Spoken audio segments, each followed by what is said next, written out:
It's Throwback Thursday with Covino and Rich. Hi, my name is... What? My name is... Are you telling me you built a time machine out of a DeLorean? Throwback Thursday. It was a problem, yo, I'll solve it. Check out the hook while my DJ revolves it. I don't even own a gun, let alone many guns that would necessitate an entire rack. Throwback Thursday. I'll tell you how I became the prince of a town called Bel Air. Bueller. What are you? I'm Batman. Ned Ryerson.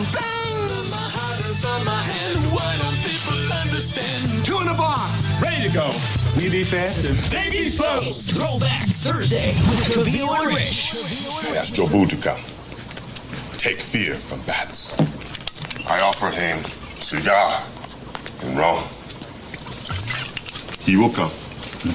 You know, you might think about taking Jesus Christ as your savior instead of fooling around with all this stuff. Shit, Harris. Jesus. I like him very much. But he no help with curveball. You trying to say Jesus Christ can't hit a curveball? Okay, Harris, let's not start a holy war here. Wouldn't leave it rum sitting around out here with this group. It's very bad to steal Jobu's rum. 1, 2, 3, 4. Don't mind if I do. Covino and Rich. Are you ready? Honestly, how do I deal with you every day? You heard all about on the radio. Whoa! Yeah! Holy mother nugget! And holy mother meatball! I'm the smartest man alive! You're so ridiculous. What? You're such a fool. Get out of here. Oh, I'm a disc jockey. What's a disc jockey? Here we go. Covino and Rich. Let's go! Very bad. Baseball. Don't drink Jobu's rum, everybody. No. Welcome to opening day. Baseball, Covino, and Rich. Yeah. You'd have thought we would wear some Mets Yankees today. Funny you should say that. I have a Jobu's rum shirt. Yeah. That I have in the next room. I feel like I should go put it on. I you know what? It's better than Band of Buds. It's a Throwback Thursday. I know, This is a big event for us. I didn't rock my Yankee shirt specifically because the game was postponed, which is the weakest feeling. Well, it's a good feeling that it's opening day. Right. Baseball. How about that? We be rocking out. Let's go.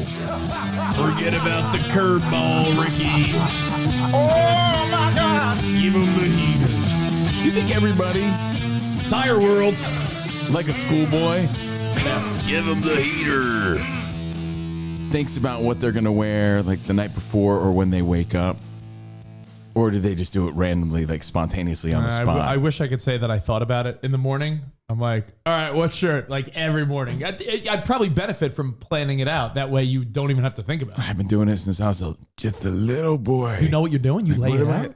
What am I wearing tomorrow? Either make the mental note. You plan out the night before? Or like in the morning. I mean, I plan it if I have something to do. I plan days ahead, but I don't. Well, I think about it. For this, I wake up, I'm like, I know. what haven't I worn this week? But keep in mind, look at Covino. He is always wearing something better than you or I. Well, Ta-da! Today I'm wearing El Vato shirt. I'm just glad he's wearing a shirt or not wearing a jacket today, since it's going to be 105 degrees. Well, I got this shirt last night, so I figured I'd rock it to promote our appearance on Felipe Esparza's podcast. Oh, What's up, shirt? Fool? Yeah, El Vato instead of El Vato. It's like an old like tomato sauce brand. Yeah. And yeah, I'm rocking the El Vato shirt in tribute to the appearance. But I was gonna rock a Yankees shirt today, and I had to make a quick audible, a quick change because the game was postponed. I was like, weak. Yankees supposed to play the Red Sox today. They'll be playing tomorrow morning instead. Tomorrow morning on the West. Yeah. Afternoon game on a Friday. But enjoy your baseball today. Hope you had a great Wednesday night. Hope you enjoyed whatever it is you did. I was busy from the get-go, and we got stories to tell. Sports, entertainment, and life. Let's go. Band of Buds, the shirt I'm wearing. Do like that one. I wore it because it's a Throwback Thursday, and it was an event we hosted in Las Vegas for a week. Huge event. It was a national event. Huge event. The finale was in Vegas, but remember we hit all these different cities to Oh, yeah. I remember going to St. Louis. I remember going to, where else did we go? Where did we go? New Orleans. New Orleans. That's right. New Orleans. I forget. A few other places too, maybe. I remember New Orleans because The concept was great. We went to a part of New Orleans that we had never been to before. Because you used to go to New Orleans, when you go to New Orleans, you're used to going on Bourbon He's Street. got a gun. That's that was from that trip, possibly? Oh, yeah, that was, yeah. Where a gun was pulled and we all ran. Yeah, because we were all there together. Spot was like, where'd everybody go? What's going on? But Band of Buds was a great concept of everybody got their crews. And it was like a battle of who has the best crew. When it came to drinking games and trivia and competitions and scavenger hunts. And the champions from each city went to Vegas for a final competition to win like $25,000 in the title of Band of Buds. Was it?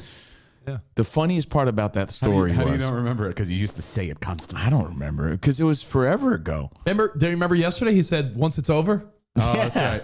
he's done. I'm on to the next, like Band of Jay-Z. Buds. Winner gets $100,000. And man, there's stories from that whole event, but the crazy coinky dinky. Yeah. I know you got stories too. No, I have one takeaway from that. The craziest coinky dinky What a coinky dinky. is that. Look at you guys. Look at us hosting, man. That's cool. Look at that nice jacket. I'm not even sure I've ever seen that pic. Really? I don't think I've seen it either. That's a cool pic. It's on our website. Scroll through some of the Band of Buds spot. I don't want to. I have to do it on my own. Well, what was your takeaway? It was a big sponsor for us, and it was a big bragging right for us at the time because Budweiser, Anheuser-Busch only had bought into 3 shows at SiriusXM. It was Stern, Covino, and Rich, and the Jamie Foxx show. Rich throwing the OG rock horns.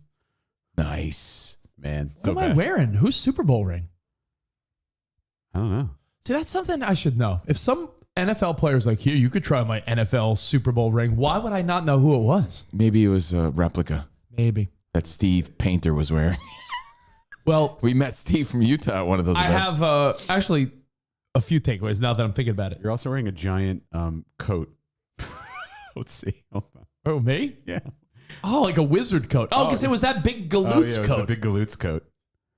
The big brother was like dressed as a wizard, and I was like, "Yo, give me that coat." Rocket Dog and Jess in Vegas. Oh, and Steven, is that Steven Utah? Yeah, we met some lifelong Babyface. friends along the way at those stops. So again, each city had their group and their crew of guys and girls and gals who claimed to be the coolest crew and most well-rounded crew in their city, and they competed for a big prize. It just sounded a lot, even from today's standard, $100,000 and probably something else. I forget, but not only that's cool. $100,000. Again, the concept was just so good. It was. It was just ahead of its time. I think. My takeaways were that it was very in the vein of like a Amazing Race almost, but more of a local thing, and it was a group of 4 friends. Yeah, so it was like, who's got the coolest crew? Like Covino said, it was the concept was great. So much so that after we did this, we sat down with people that were important. That we pitched the idea. We thought there was a minute where we thought it was going to be on like a cable network, and Covino and I were going to host some. But there was something more there for sure. Sponsored show where But years later, I moved to Los Angeles. I'm playing softball with our buddy Ross and Dax. I joined my new team when I moved out here to LA. I'm at the first game, taking some cuts. And some guy comes up to me, some cool dude on my team. He's like, yo, Rich Davis, I knew you look familiar. I'm like, you sort of look familiar too, bro. What's your name? He's like, Don. Nice to meet you. And I've known this guy for 5-6 years now. Yo, what's up, Don? Give him a handshake. He goes, get this. Me and my bros in college were on the Atlanta team. You hosted Band of Buds. So we were in Atlanta How too. wild is that? That in Atlanta. What was the name of their squad? I don't know, but him and his like college doofuses did this Band of Buds I'll thing. give you a high five if you could think of one squad's name. The Four Hornsmen. That's where we met Rafiq and his boys. Do you know somewhere? Rodney knows guys. I don't know if I just got rid of it because I feel like I just cleaned house recently, but I found the book that had every. I think it might be in our trunk of junk here. You got junk in your trunk? We have a trunk. I have been doing squats of junk. My takeaways were, number one, it was way bigger than you guys probably realized. City to city, and then we were on a giant stage in front of Treasure Island in Las Vegas hosting the finals. Remember that? Yeah, There was flames and volcanoes. And Oh, was this the trip where you left your hat overnight?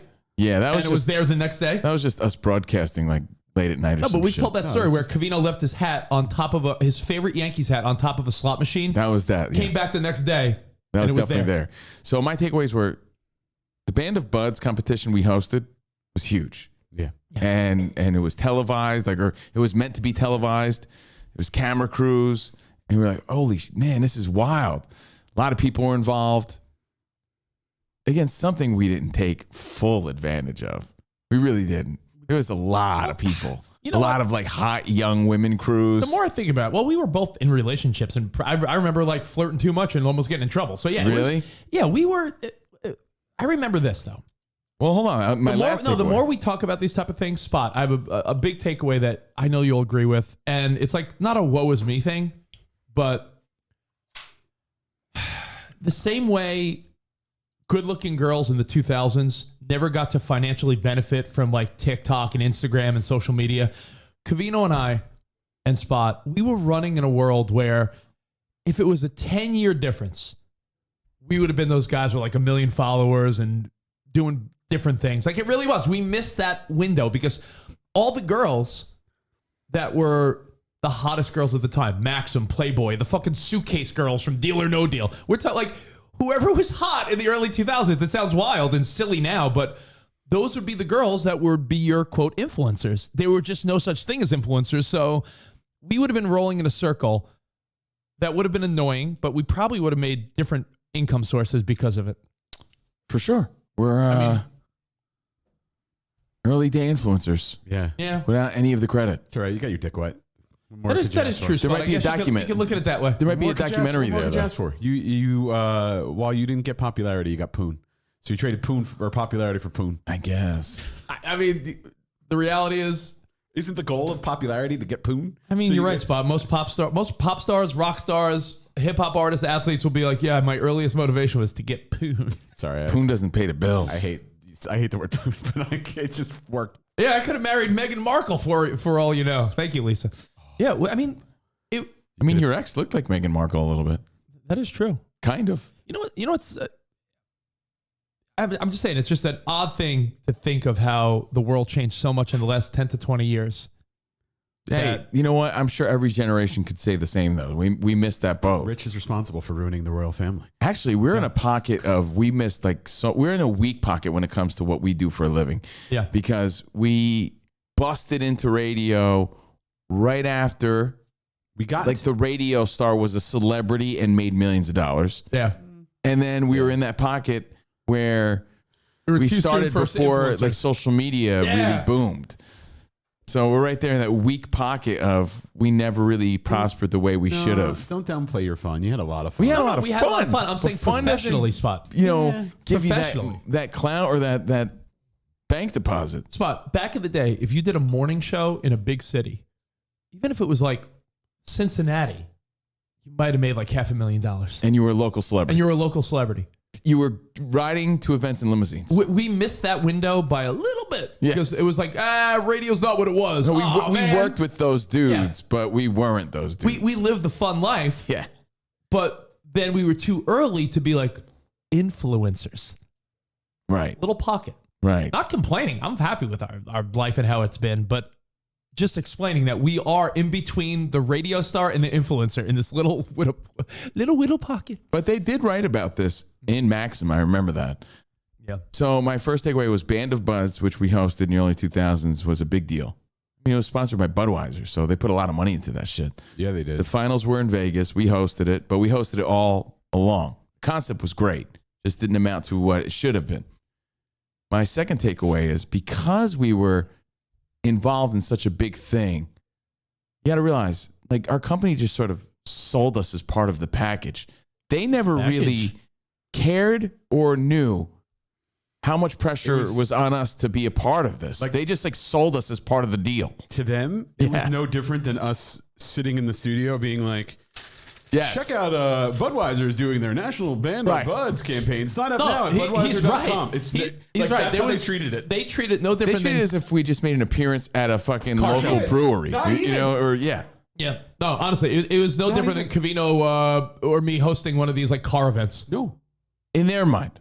We had scripts and teleprompters. Yes. And teleprompters, boom mics, like things to do. And this was all new for us, right? So when we came back, I'm sorry. No. I was going to say, I'm pretty sure that there wasn't extra compensation involved. It was almost like you were sending you out with your show. That's my second takeaway. Well, this is the funny part of the story. Oh, sorry. So we come back.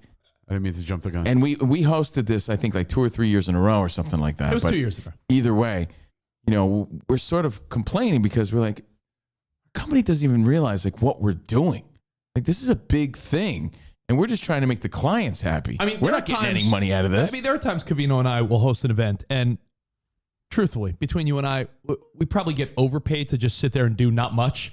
But this was the rare exception it all where bounces out. Yeah, this was the rare exception where kind of. Well, no, I'm saying usually a lot of times when think about it, not just us, different hosts and people are told show up at this event, do this, and you're paid to really not do much. This was the rare exception where we were asked to go above and beyond, and no one knew it. It was almost like, hey, guys, can you host a TV show for a week and tape 10 episodes? Yeah, that's what but we're not going to pay you. You had to do stand-ups, recuts, reshoots, He's right. voiceovers. I remember all It wasn't like Covino. And that was like one of the first times we had to do. I was like, I got to memorize like the script. Like, are you serious? It wasn't like, hey, Covino, go to this Subaru event and play music for 2 hours, and here's like 2 talking points. Say them every 15 minutes. It wasn't like easy nonsense. This was, here's a script. Here's the recuts. Covino, I need you to. They were taking advantage of us. They really were. They were like, these guys we're paying them in fun. Yeah. Go to Vegas and have fun. Oh. And we were like, yeah. Free food, free fun, free alcohol, women, Vegas. The truth. Oh, yeah. We got taken advantage of. That's the truth. Hold out your hands. Here's we got meatballs. fun out of it. I had fun. And we went to all these cities and partied with young people and had fun. And that's how they paid us. That's the truth. But it wasn't fair. And at this time, we had an agent, right? This is the punchline to the story. Oh, my God. So our agent sort of negotiated. He's like, wait a second. He actually showed up to one of the events, and he realized, too. He's like, you guys are doing way too much, and you're not getting paid. Now, if we get paid, he gets paid, right? And he knows this is a Budweiser, Anheuser-Busch event. There's got to be money involved here, right? Yeah, he's like, someone's getting paid. Someone's getting paid. It wasn't. So, yeah, it was a nationally sponsored event. It wasn't like, a local distributor was just putting on a little show at a local bar. So our agent, it was a national, it was coming from corporate. It was big, man. So our agent who liked to identify himself as a pit bull. All right, guys. Really cool guy. He was Derek Poundstone's agent too. That's how we met him. I'm a pit bull. Was such a cool guy. He goes, listen, I'm going to call SiriusXM and get this right. And we're like, oh shit. Okay, I guess. Cool. And then we're all sitting in a room. Do you remember? We're sitting in a room and he calls like our boss or some shit. Or we're on a speak. We're all in a conversation together. And he's like, listen, you guys, he had taken advantage of my, and we're like, oh no, he's ruffling the ridges of our employer. Yeah, but sometimes that's what an agent's supposed to do. Sure. So we're letting him do what he does. He's like, then he starts getting real aggressive and he goes, I'm demanding compensation for my boys.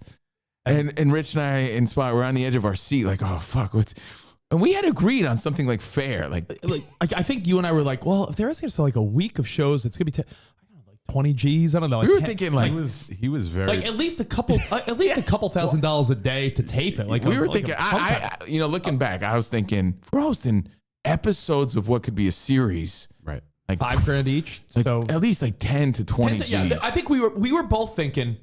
What would probably be fair for us at that time in our career was like, if we're going to host a week of events, 10 to 20 grand each. Yeah. So and that's actually a pretty fair rate for us at that time. You remember what he said? Yeah. He goes to the boss. There you go. And we're all there listening. Hey, it's me, the Pitbull. The Pitbull. Hey, you got these guys hosting these Band of Bud, Anheuser-Busch things. We're paying them in fun. I know you got the moolah. Yeah, they're doing a great job. They're doing a great job. Yep. You want them to do the next one? I'm not mistaken. Wait, did you want them to do the next one? Oh, yeah. So they're doing a great job. I'm not mistaken. Oh, no, you're right. I could be wrong. No. I think you're right. No, because I could be messing it up. No, you're right. I'm pretty sure he said to our employer, SiriusXM, we're demanding $1 million. Oh, get the fuck out of here. Now you've ruined the story. You ruined the story. Why did you say it was $100,000? Was it $100,000 each. $1 million. I couldn't remember. But I remember it was like, oh my god. Oh, you've made up $100,000. My story. I feel like my story plays out differently, and I don't know if I'm right or wrong now. No, so hold on. He thought about. But I remember there was. I remember clear as day. Clear as day. He said 100. These guys. He looked at it as like, well, they already did one for free, right? So it's sort of a makeup. He said $100,000 each, and then I think he said no negotiation. But then you got to realize back then $100,000 for us and for me, I'm like, oh man, he just went too far. This was the same guy. I remember this very distinctly. I was out to dinner with Kristen because it was in the early days of us dating, or maybe we were. I forget. This is the same guy that went into the chief content officer, whatever his title is. Yeah.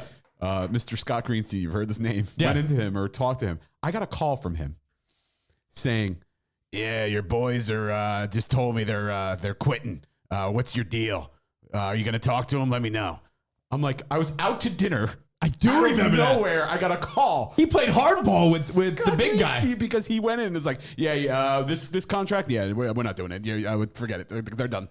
And we're like, we're quitting. And then fast forward, that turned into called them last year. That turned into a meeting with our employers telling us, listen, you're gonna want a guy that represents you the right way because he's making you guys look like assholes. What I remember, my version of the story, is not that he went to the boss with this. My version of the story is he circumvented SiriusXM and went directly to Budweiser, demanded money from you, which destroyed in their mind, which I completely disagree with. I just think they were done spending money. But in their mind, destroyed the relationship. And we got blamed for it. SiriusXM and Budweiser, You know what? and you got blamed for it. Spot's right. It was the phone call that you're talking about, the awkward one, was a follow-up to him already. Before he talked to our bosses and said, these guys need $100,000 each. Before that, he went to Anheuser-Busch and said, I don't know what your deal is with Sirius, but here's what's going to happen. So then Sirius was like, this guy's trying to make backdoor deals. He's ruining our relationship with Anheuser-Busch. So then when Anheuser-Busch didn't do the same ad buy, it was a great excuse for SiriusXM to be like, well, part of the reason the ad buy wasn't the same was because of that guy, which is bullshit. It was total bullshit. But they used that against us. What a wild story, huh? Yeah. To think that this guy. But I remember just thinking, like, holy shit, did he just? Fuck, this is bad. That's a great throwback Thursday. And we got no money out of it. We got nothing. All because I wore this great shirt today. Good story. Band of Buds. That's why every week I'm going to wear a new old school story. Because you know, I know, shirt. Rich, it was something that we were a part of that is like so kind of forgotten about. And this ties in with a story you told recently. I remember it was about like awkward conversations or something where, remember you had to make the call to the agent and he was like, "Are you serious?" You know how we did it? Do you remember? Through a straw or something. Through what? Oh yeah, I remember. We spun our rings. Oh, we spun our rings. And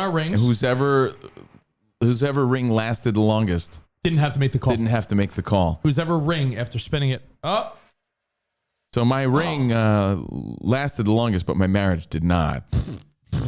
So I lost. Yeah, you lost. So Covino, I made the call. Hey, agent. Hey, what's going on? Pitbull here. Serious? Hey, like, we really love hanging with you. You're a great guy and all. We did like him, and we love our relationship, and I hope this doesn't affect everything, but I think we're gonna have to go our separate ways. All he said was, "Are you fucking kidding me?" And hung up, and we never heard from the guy again. That was it. And we really did like the guy a lot. Yeah. Like, we thought he was a super cool dude, and he really liked us too. You think it was a game changer? You think it was like what? Do you think what ruined the deal was when he said $100,000 and he wanted you to be able to ride the Clydesdale? That's probably what really pushed it over the edge. Yeah. But we had to fire him because he was making us look bad to our employer. And he was saying, no, that's how you got to play tough ball. We're like, hardball. Tough ball. Tough ball's another game that we used to play together. Yeah. And it was an awkward scenario. What else could he say about it? Throwback Thursday. Tale of not triumph. So Man. we did have fun, though. We did have fun, but we got nothing. We did that shit 2 years in a row. City to city to city. No, I'm reading the feedback. Someone said, "Is this the agent that inspired the song Sealed with My Ass?" No. We liked this guy. We liked this guy. He was just he got me a lot of money with Poundstone. I was getting paid a lot of money to do a show called Poundstone Power, which was a show hosted by a strongman that I actually hosted, and he was the guy. I don't know. So, whatever. The agent that inspired Sealed with My Ass, because Sealed with My Ass was one of our parody songs, and one of the lyrics is about commission checks and though we had to say goodbye bye to our agent. He was a royal doofus. No, worthless doofus. Worthless doofus. There was a guy different guy. He was the worst. He was like John John Lovett. He was like John Lovett. If John Lovett's played a vampire, it'd be that guy. Yeah, he looked like Hello. John. Welcome. Have a seat. That's the ticket. He was very John Lovett's in a vampire outfit, and his name was Mark. And I remember your ex-wife was like, "He's the best agent. You guys should go with him." She recommended him, and I should have known. I was like, my instincts were like, no, but you're like, yo, Layla says this guy's the best. We went with this guy. We had a meeting where he pretty much was like, hey, within like 6 months, I'll be making you guys millions. The minute we signed the dotted line, he was like, oh. I never. Everything we asked him, all the benefits. Everything we asked this guy, with none of the work. No, anything we asked this guy. I remember this being the problem. Everything we asked him was not in his jurisdiction. That's not what I do. Hey, can you? Covino and I were thinking about. Hey, do you know any book agents? Not what I do. Hey, do you guys do like voiceover work at the agency? No, not here. Not what I do. Hey, do you guys do any commercial stuff? Like, Rich has done some commercials, maybe Covino. Not what we do. Every fucking thing. Hey, can you get us a couple meetings at a couple TV networks and pitch a couple shows? Sorry, not our department. Like, what do you do? You're the worst. So true. What do you do? And he's like, maybe we should move on. That's the ticket. I take your commission. For years. He signed our, yeah, you know what it was? Because he was the agent that negotiated a 3-year deal. And after about a year of it, he was out. So for 2 years, we had to pay this goon. Yeah, it was the worst. But you know what? In my ex's defense, I'll defend her for a minute. No, this guy was shitty. She tried to get us involved with this guy named Mark Schulman, but he was too wrapped up with Mario Lopez. That was her agent. Her agent was Mark Schulman, and Lopez, and Mario Lopez's agent. So you're trying to tell me she just gave us another mark? We got the second mark on the list because Schulman didn't have time for us, so we got this other dude that came recommended, and he was the worst. Instead of Mark Schulman, you got Tiger Schulman. Yeah, yeah, he was the worst. So there's some Throwback Thursday fun for you. Some Throwback Thursday fun. Man, you know what? We got used in a lot of ways, man. We really did. And maybe this is a plus benefit, and I don't know what the legal ramifications of this are, but I think I do have the first episode of Band of Bud somewhere. I can play it. No, I don't give a shit. Oh, no, it's a tier, bro. That's what I'm saying. So that on tier 2, tier 3? That's what he's saying. That's what he's saying. Like maybe like a little tier 2 bonus. No, Rich said just fucking play it. I said put it on tier 2. Yeah, put on tier 2. Give people a little treat. Oh, okay. People that pay their $10 a month. Or I have to find it though because it's somewhere. I don't know where it is, but it's somewhere. Throwback Thursday fun for you. It's somewhere. Covino and Rich stories never told. That's always fun. But we've had terrible luck with agents, and now we're with super agent Sean Wyman, and we're hoping that we don't tell these terrible tales about him years from now. He's a friend. These other guys were the worst. Yo, I'm being serious. He's been great so far, but I still seal things with my ass for him. Is that okay? Me too. Just because I know he appreciates it. I gotta look this up. Hold on. Sean Wyman's assistant was like, "What does SWMA mean? What does that smell? Why does Covino's commission checks always start with SWMA? Why do they reek? Oh my god! Because they're sealed with my ass." Oh my god! I have another throwback question for you, Rich. We've had 6 agents. Do you count the 2 as one, or Andy Richter was one of our agents? Oh, then 7. Yeah, because you had a duo that you worked with. Just to go through it real quick. That was a big company, though. We were with some big agencies. Yeah, I mean, never worked out. But we still had more bosses at SiriusXM. Trust me, agents are one of those things where We've had zero luck. We've had zero luck, but it's not on us, and maybe not on them. I'm not taking blame, but I'm not passing the blame. I think what it is people want to sign clients. And then that pitch that every agent gives you, 90% of the time, it's like, they got you. So the pitch is all. It's like telling a girl like about all your hopes and dreams and all the great things you're going to do for her. And then she's like, all right, I'm with you. I'll sleep with you. I love you. Then you're like, all right, well, I really don't have to do all those things, do I know? See. That's what agents are like. That's how I got There was one good agent I had early in my life, David Katz. David Katz is a great guy. David Katz was my agent when I was at Z100. He got me like Nickelodeon stuff. In fact, he brokered our SNY deal for free. Yeah, but him and I didn't get along. I don't think so. Yeah, I don't think you guys clicked because he wanted us to be riskier, and you at the time were. I remember having like a man-to-man with this guy saying, yeah, I kind of like want you to push me for more and this and this. He's like, hey, listen, if you're not happy, you could go. Yeah, I don't like being talked to that way. I mean, I'm just like telling him to like work harder for me. He wanted to be like riskier. Sometimes the way you get more is taking risks. I saw one of our old agents recently at a Sirius XM John Mayer concert. A guy named Jim. Jim was nice. He was just they just never did anything for us. It was one of those we would go out for nice dinners. Yo, big things in the works. And it was like never in the works. Agents. And there was a guy right before. Agents are very agenty. Like there's something about that, but they're really cut from a specific cloth. Right before Sean Wyman. You have to be. Right before we started working with super agent Sean Wyman, who is, which was tricky because he was a friend first. He was a listener of the show who became one of our dear friends, who became like someone really close to us. He got us the job at ESPN. He was such a good force in our life that when he's like, I'm becoming an agent, I was like, oh, I don't want to ruin this relationship. So far, so good. But that was my fear because I was like, yo, we're like 0 for 6 with agents. I don't want to lose my relationship with Sean Wyman. Well, before him, we had this guy, Mike. And this guy. What? You're like brain dead. Mike, I'm pointing at your mug. Oh. Yeah, Mike. I didn't know because I forgot to use this. Mike at least I got a tumbler out of it. We didn't get a William Morris tumbler. We were at CAA, which is probably the biggest agency. And this guy, he called this is what he did. Let me tell you how agents work. And if people don't care, I apologize, but I feel like this is good behind the scenes what this world's all about.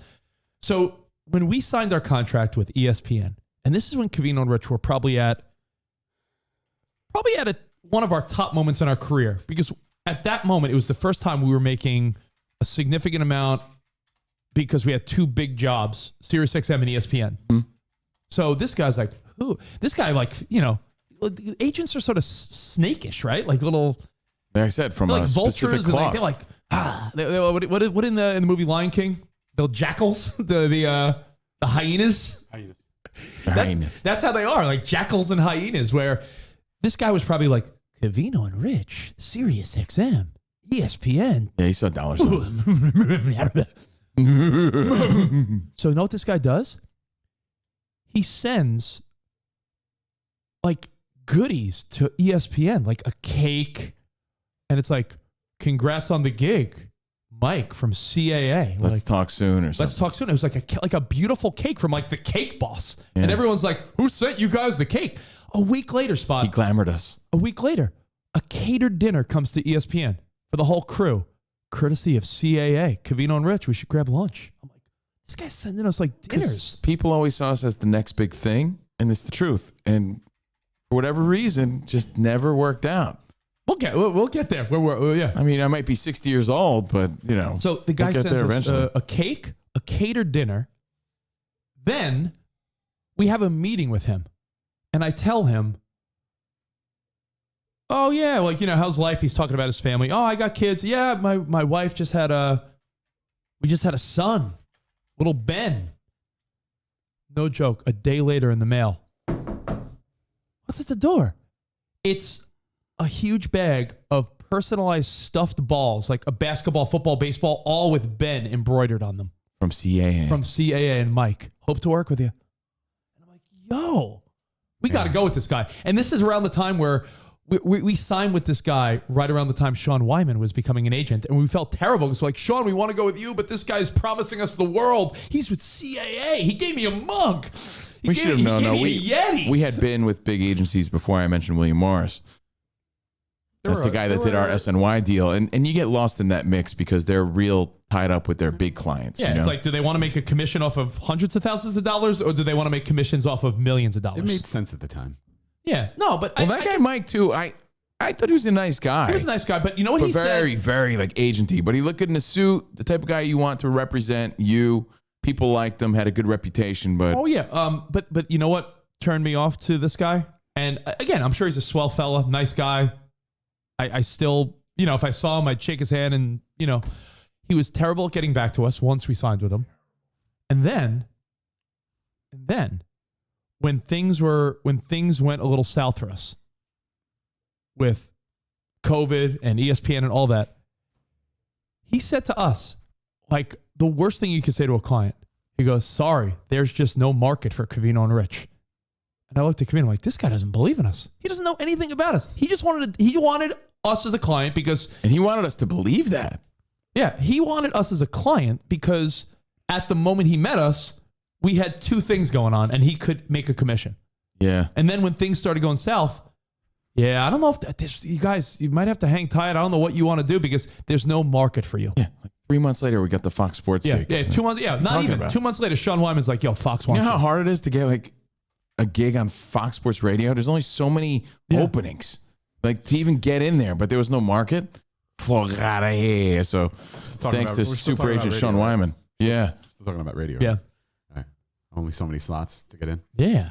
But there you go. That's the story of the agent world that we live in. A little grimy, a little slimy. It hurts to write those checks, man. It does, but part of the deal. Yeah, no doubt. No diggity. And that's something we've never really talked about before. Yeah, look at that. Give you a little behind the scenes. And that one guy, here's the thing though. Here's the question. Yeah. When it comes to people that represent you, right? If you remember what I said, when our agent asked for $100,000 and he got real aggressive like a pit bull. Yeah. We went to our agent. We're like, listen, man, you're putting us in a bad spot with SiriusXM. Yeah. I'm like, SiriusXM is saying you were a little aggressive. Really? What did they say? He said you were a pit bull. He smiled from ear to ear. He loved it. He's like, oh yeah, tell me more. Yeah, like he got off. He got off on that. Oh, pit bull.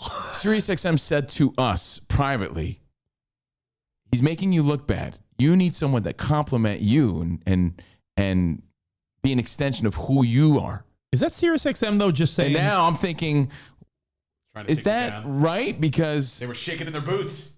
I don't think that's right.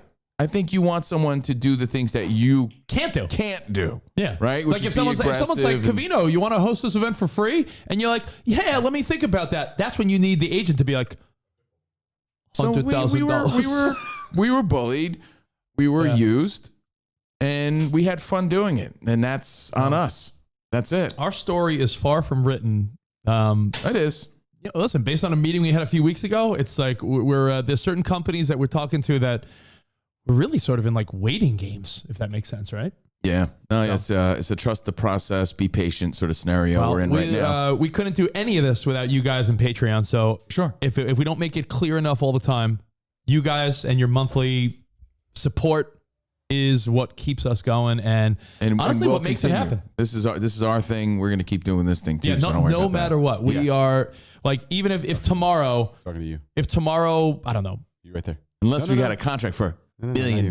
Yeah, unless our old agent Jamie came back in the mix and he's like, guys, it finally came through, $1 million from Anheuser-Busch, like 15 years ago. Yeah, they upped it, $1 million. I'll take it.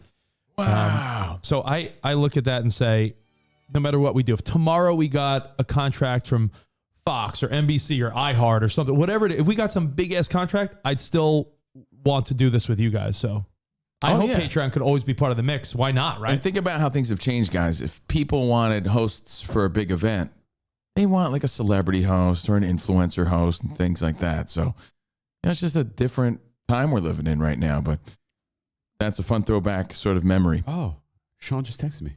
What did he say? He's got you something with iHeart. Nice. Oh, I'm sorry. iHeart. Oh, iHeart? iHeart. The new boner pill? Is that a boner pill? iHeart. Oh, sweet. We're going to get like $200 to do a commercial right now. Covino died. He had a heart attack. How? He was taking his iHeart pill, trying it out for a new sponsor. iHeart. Oh, I didn't know it was going to raise my blood pressure. Oh. Thanks, Sean. There was no major announcement, Tony. Though we had to say goodbye to our agent, he was a worthless doofus, so I sent commission checks, and every month I feel better when it's sealed with my heart. Yes, I'd rather wipe my chains with my money than pay off that ungrateful bitch. So harsh. Can I just skip to the end? And my crevice makes it weather. Yes, it's sealed with my own. So beautiful. Great song. So good. Yeah, I just want to hear the. I just want to hear the final note. All right, well, you can find it all at CovinoandRich.com. And seal it with my hands. Sealed with my own. Serious question, Spot. Is there a way where you could put, because our songs from Tickle Sack days, they're all available to stream for free now at CovinoandRich.com under Tickle Sack. Is there a way you could put like, can you code that? Like, yeah, you can get in the code word is Carl. You know, dude, bro. What do you mean? Something that's so obvious, because my daughter's at the age where her friends are going to find these songs. I'm like, yeah, I love your dad's song, Butt Crack Sex, and it's going to be a nightmare. Like, I'm thinking like, I'm being proactive. That's who you are, though. No, not to my daughter and not to her friends. We were with Felipe Esparza last night. And he's talking about doing crack with a hooker when he was younger, and his son's sitting right there. It's going to be torturesome. You don't want to hear My Penis Is So Glorious? Exactly. It's a great song, but I think those things should be like, and you're worried about potential sponsors all the time. They should be like under a code. Like, yeah, they're there and you could listen to them, but the password's Carl. I don't know if I can password a page. I might have to just take them down. You can even write password, what we call our listeners. That way, my daughter's schoolmates won't be able to be singing along to that. Maybe she'll become the most popular girl in school because her dad sings Butt Crack Sex. I could tell you already that's not the case. They're at that awkward age, you know, where like they're embarrassed by everything. But anyway, something to think about. Dad, it's even worse because your code is Nussy Hunter. What we used to call. Not only do the kids know, you're even more embarrassing. Passcode. Here's the hint. What we used to do on weekends. Nussy hunting. Feeling girthy, so I'm gonna pull my dong out. Got the new move every Melody, that's your dad. Let me know when it seems inappropriate for your daughter. heard you say ouch. Feels good, and you won't have to pull out. You say you want passion. I think I found it. Some of your harmonies. For action, not an ass pounding. We're switching positions. Nothing yet. Slide up and down it. Gonna tell you where I put my D. No, it's so good. Butt crack sex. I'm not offended. Butt crack sex. I've been fiending for late night butt cheek squeezing. That's okay. That's the best lyric. That's an underrated lyric. Bro, you kidding me? These things would have been viral. Maybe that's it. Tickle Sack never got the credit it deserved. No. Well, you know why? My wife will. We should have had videos. My wife will accompany be on her deathbed when she's an old lady saying, she thinks we'd have millions and millions of views for every video if they had music videos. Yeah. And I know Spot agrees, I agree, but like Covino's like, no, just post the fucking song. Blame me all you want. I'm the one who fucking made those songs. Agreed. So, like, Exactly. it takes, No one's it's a team blaming you. effort. This motherfucker's pointing at me. You think you're fucking George Michael where you can have hot models in your videos? Everyone else in the I fucking did. free world stars in their own created them. videos. I'm supposed to like be the guy who facilitates everything. Like, yeah, here's what we're gonna do. We're gonna produce this. That's not my skill You set. didn't want to be in a video. Not my skill set. You didn't want to do a video. Could have fucking made any video, dude. Could have made any What do you video. mean made any And by the way, video? these are all sort of pre the maybe YouTube. They would have been on YouTube. Yeah, YouTube came out a long time ago. It could have been on YouTube.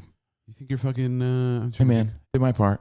You think they wouldn't even exist? You think you're dancing B-girl? Like it's like you are the star of the song. You should be the star of the video. That's how it works. Oh, by the way, someone brought up a great observation, and it's so off topic, but it's funny. Oh, Covino, your hair's back to normal. You did. You combed it back to the other way again. Back to the normal side. I told you. Look at the volume it has. See what I mean? And that's the most random observation It was part of the break up process. the conversation. Part of the process. I had to comb it the other way to give it some volume. I had to untrain the hair. Yeah. Well, so, hey, I'm just sharing my tricks. but I have track another sex. throwback story for you. Just some throwback fun. My parents played this game. By the way, you do sound like the agent. That's not what I do. That's not what I do. No, I'm sorry, John Lovitz. That's not what I do. That's not. Hey, can you book us a meeting with a couple networks? Not under my umbrella. Can you maybe get us some like speaking engagements or hosting thing? Not again, not what I do. What do you do? They're losing their mind, and I'm reaping all the benefits. See, what I did was I helped you sign a contract that you already had. That's all I did. And now I take 10% for 3 years. For not even signing it. He didn't even set up the contract. He just took. He looked it over. Yeah. Man. Oh, man. And remember, he would always say something weird after every conversation. He'd be like, and that's not a sock in my pants. Remember he said something like that? Come on. Tell me if you know the guy's name, and I'll give you a fist bump. I don't know his name. John Lovett's wedding singer's name when he was Robbie Hart's competition. I don't remember. Hi, I'm Johnny whatever, and you can keep the change. He has like a slogan. Hold on. No, and that's not a sock in my pants. Yeah, that's not. Yeah. Wait, hold on. And that's not a sock in my pants. Robbie Hart was Adam Sandler. Hold on. Don't tell us. John Lovitz. John Lovett's character. I'm John. I don't remember his name. That is a great bar night trivia question. I don't know. For like a really tough bar night. Like sophisticated mama. All right, so what's his name, Spot? Nah. Oh, I think Spot knows. Does he know? I don't think he knows. What All is right. John? I have a question for you. Yeah. Hold on. Now I'm gonna lose my mind until I know this. I'm sorry. Think about it, You're John. not gonna think of it. Sophisticated mama. Adam Sandler sitting with Drew Barrymore, and he's up there dancing. He's behind the curtain when Adam Sandler's losing his mind, and I'm reaping all the benefits.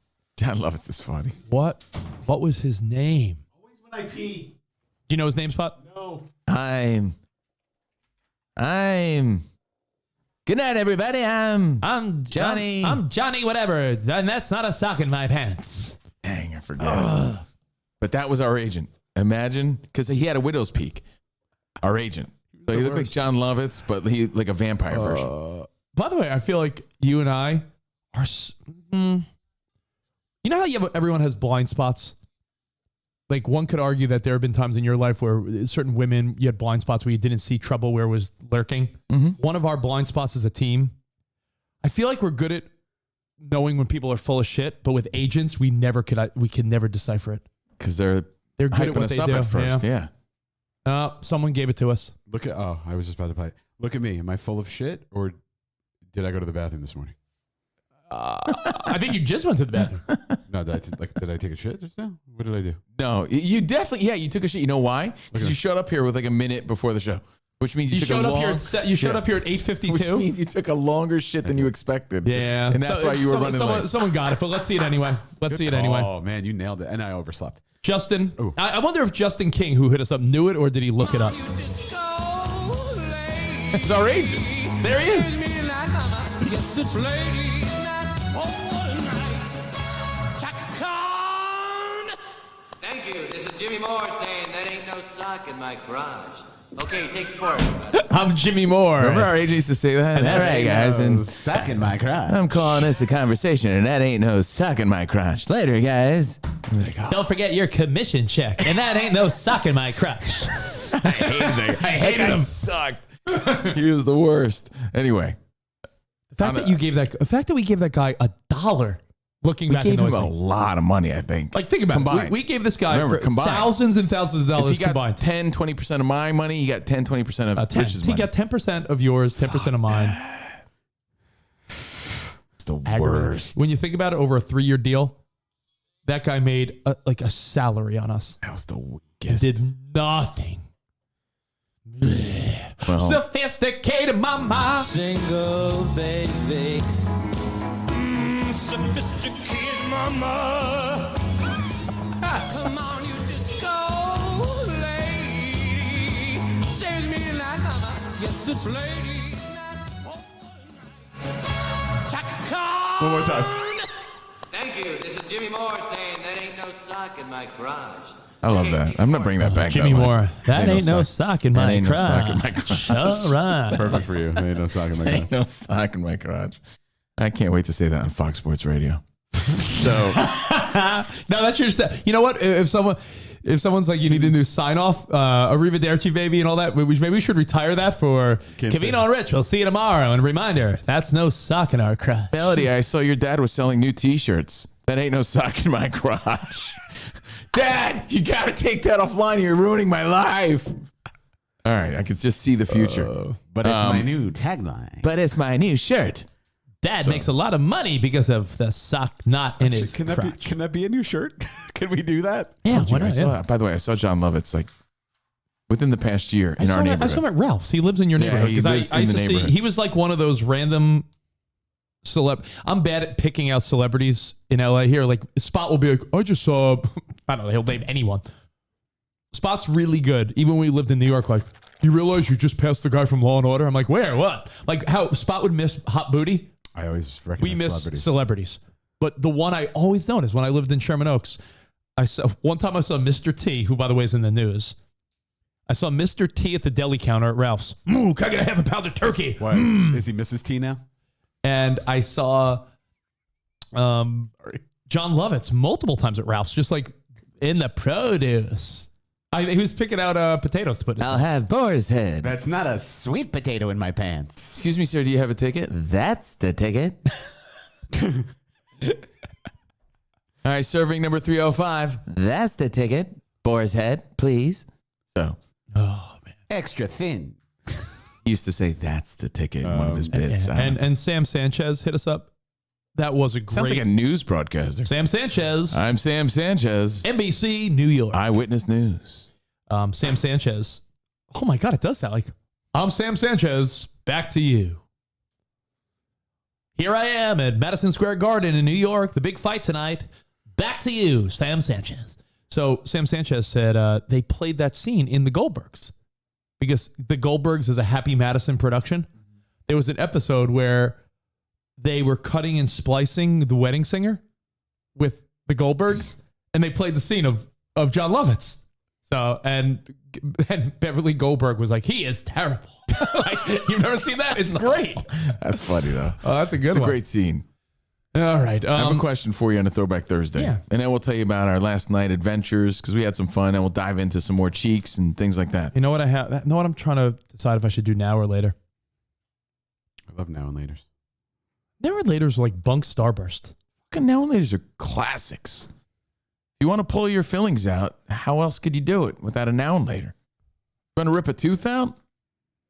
Now or later? Now you got me thinking two things. I love now and Now you got me laters. thinking two things. My original thought, and you just said something about the dentist. No, don't worry. It's not another relationship question for my hygienist.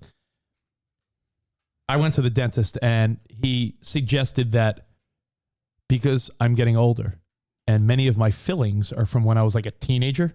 Yeah, I brought up the same thing. Remember? Yeah, no, Silver. but you said you wanted to do it voluntarily because of cosmetics, so it looks nice. Like replace the silver with white. Yeah. He's saying because eventually They'll crack. they'll crack, and he's like, preemptively, do you want to start? They get like, I think silver fillings get like small cracks. Yeah, and he's like, do you want to? He's like, Over I would time. highly recommend every couple months coming back and slowly but surely replacing all your silver fillings with new fillings. And Same. I'm like, that seems like just unnecessary trips to the dentist. But he's like, the alternative is they can last for years, but one day they will crack, and you'll be like, oh. So it's like, do you do it now to avoid the maybe 5 years from now, like, oh. Do you wait for something to go wrong essentially, or do you preemptively do it? And that's Do like it, so many things in life. slowly but surely, because no one wants to do something they don't need to do right when away. when he's like, hey, you got like, all your back molars have fillings. You should replace them all. Like in my mind, I'm like, how about I wait as long as I possibly can? And he's like, you should come back in a month and we'll start. I'm like, Yeah, my dentist suggested exactly Yeah. what you just said. Like, Well, yeah, hey, because you know why? we'll do one now, and eventually, I'd imagine it I'm really pretty is. sure I did that. Last time I got a filling, Yeah. they replaced another one. Yeah, you know what it is? I'm pretty sure, Covino, it's the reality is that you probably had some of these cavities when you were a teenager, And now they're like, yeah, these cavities are like 25 years old now. So they're like, I like them though. There's a lifespan on your metal filling. So what would it look like if I opened my mouth and I didn't see silver in the back? Weird. Like teeth, Rich. Character. Like normal teeth. Character. Well, Spot, do you have no fillings? I have no silver. No fillings. I have the only thing I have that's like extremely is was it partial crown? That's all. Yeah, I have one. I probably crown. need to get some cavities filled. Yeah. Haven't been in a minute. Yeah, I threw you under the bus to our hygienist. She knew you. I was like, yeah, Christian, the guy with the beard, he's been slacking. She hasn't seen me since I got sexy. Don't slack on your chompers. That's from Preston. Yeah, things She get might bad. Use extra gas and try and feel me out. So No sock in your crotch. before you get into your before you get into our night last night. I was trying to ask you a question. Yeah, go ahead. Like 5 times. Yeah, I'm sorry. No, you're not. I It's am. okay. I'm sorry. It happens. I thought you were just going to tell how the the story show of last goes. night. I didn't know you had a question in mind. Because you don't listen to me. Rewind. But it's okay. It's how the show works. I'm cool with that. But now I don't even want to ask the question. I want to hear it. Wait, I don't. I was going to bring up a Throwback Thursday question that I thought would be fun, but now it's like not that fun. Oh, I'm sure it is fun. What you got? My thing, I got the email from our accountant. And I'm not sure if I owe. I don't know. I don't know if I'm going to open this email and it's like. Oh, you haven't opened it yet? No, I haven't opened it. Because I don't know if I want to open it. Let's open it together. No, because do you want to see? What if it's terrible? Do you want me in a bad mood for the next I got mine. I opened it. It was pretty painless. Was it? Yeah. No, and that was like a good sign to me. But sweet. So I'll tell you what happened to me. So I yesterday he calls me. He's like, so listen. It's like, what do you want me to do with your taxes? Because you owe a lot of money. And I'm like, well, I have all my usual deductions, whatever. He's like, wait, what? I sent him because I have so much stuff because I have so many accounts and investments. I always send a prep sheet of all my business expenses because I do my freelance work. So electronics, all my bills, all that shit, which is what everyone does. Yeah. Of course. I do deductions. And especially now with our business, I do itemized deductions, and I've done that for the past 20 years. He didn't see that sheet, so he's like, "Oh, okay, I think we're good." But before that, he called me with he's like, "Sit down." The worst part of the game. yeah, Spot, isn't it true you're paying your taxes by walking now? Honestly, It's a good one, Mauser. I got to give Mauser credit for that one. another two. I made $700 last night going for a walk, and the price of the coin has gone up. So you know what? Maybe I'll open it before the end of the show. But when I tell you, I think you should do the big reveal. But when I tell you, I'm not even joking. I'm not even joking when I tell you that I don't know. I'm being serious. I don't know if I owe $5,000 or $100,000. So when I tell you the sliding scale of what I wasn't sure could be written off with the home improvements, with the studio, with our own business, with the kids and school costs. I gave this guy so much. He's like, you have a pretty in-depth tax return. He's like, I'm going to do my best. I know all the legal loopholes. This guy's the best. But when I tell you I open this, I'm not quite sure. This could be like, you owe $4,000. It could be you owe $18,000. It could be, I'm not even joking. It could be you owe $62,000. I don't know. So I'm like, it's very much a hold your breath feeling of. I mean, in the past, in the past, you sort of know a roundabout. PDF opens up, you're like, It's like a roundabout in the past because you'd be like, well, I sort of know because it's consistent. In the past year, I sold a house, made a profit. I made a lot of money in the beginning of the year on stocks. Now I'm holding more bags than all of JFK and LAX combined. But I don't know. So I'm very nervous and scared. In fact, this is too real for me to open on the air, perhaps, because I may cry. I don't know. That means you have to open. I just opened mine. You did? You got it? Yeah. Can you tell me? You really want to know how much I owe? Yeah, I do. It's not like personal information. Well, no, not really. I owe $15,000. You owe 15. And that makes sense because. Oh, didn't you cash out Well, that too, because I had a severance. I cashed out. I had to cash out any lingering stocks I had with SiriusXM. Not to get too personal, but didn't you cash out over 6 figures in stocks and shit? Yeah, at the beginning of last year. And that's all taxed. Yeah. Well, I add tax to it. I have withholdings on it. But like I had that, but this income for the show is not taxed. So it's like, yeah, it makes sense. I'm okay with that. I planned for it. Do it. Well, there's no people said, do you put money aside for it? No, Yes. I don't put money aside for it. I just have money, and it's just going to be taken out of that. I don't do that. I just put all my money in a thing. I And make sure that I don't want to have to take $60,000 out of it and be like, here, IRS. But do it. I'll do it. How about at 11 o'clock? That way, like the next hour, I'll be happy. Okay. Yeah. All right. I'll do it before the end of the show. That works. Opening day. Get it? Opening day. It all happens at once too, right? Like my contractor yesterday was like, "Oh, you owe your final payment." Then Sarah's like, "I need the check for Emmy school." Then I got her commission check from Wyman. Like yesterday was one of those days where it's like, really? What else? Do I owe anyone else anything? Jesus. Upgrade to tier 2, everybody. All right. Ask me your question. I want to know your question. I hope I'm not reading mine wrong, because I'm kind of like content with how things You're worked sort of like out. a push. Yeah, you have a lot of things like kids and taxes and child support, and you bought a house this year. There's a lot of things, right? I mean, yes. So no worries here, at least right now, for once.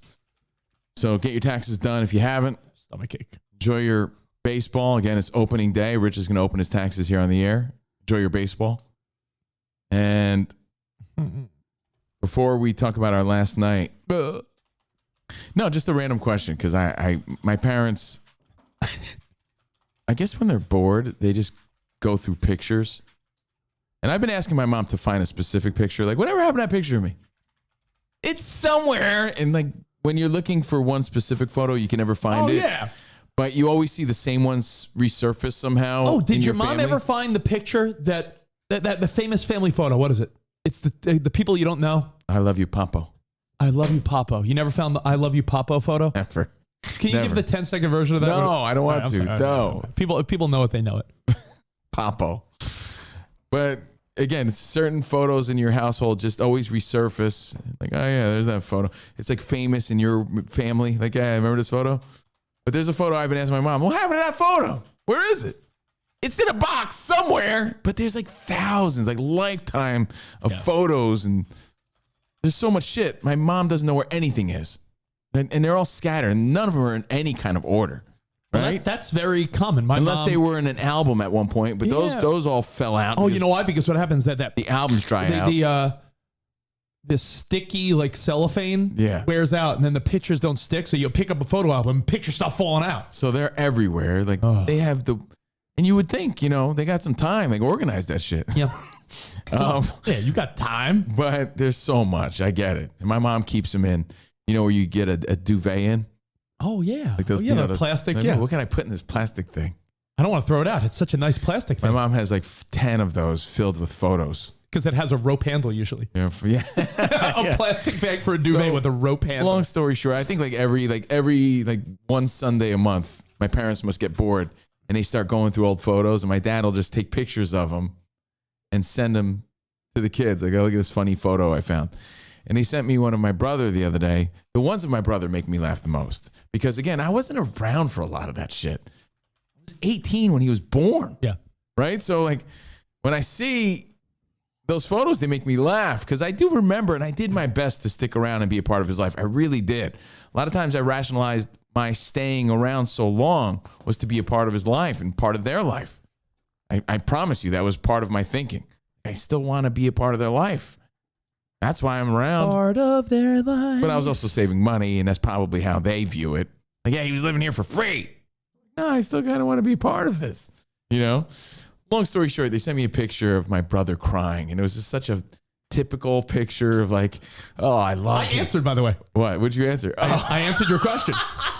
So no, but here's my question. Yeah. Wasn't there some like an evil side of you that just on a Throwback Thursday loved when your sibling would be crying over some shit? Well, if it wasn't real, meaning like if they were crying because they were like hurt, you'd be sad for them. But if they were crying because they were just being a little bitch. I used to love that. Like there's a fucked up side of me, and it doesn't translate today. It really doesn't. Like I don't like when my daughter's crying. I don't like seeing Jordan crying. I would never want to make anybody cry. That's not me now. But as a kid, my cousin Danny was like my little brother, right? Danny was a pain in the ass.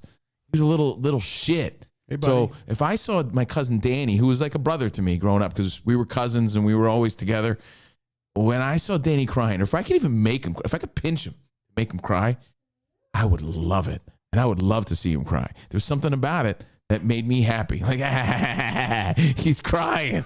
Yeah. Oh, yeah. So when I saw this picture of my brother, it just took me back to like that moment of like that weird joy I took in there.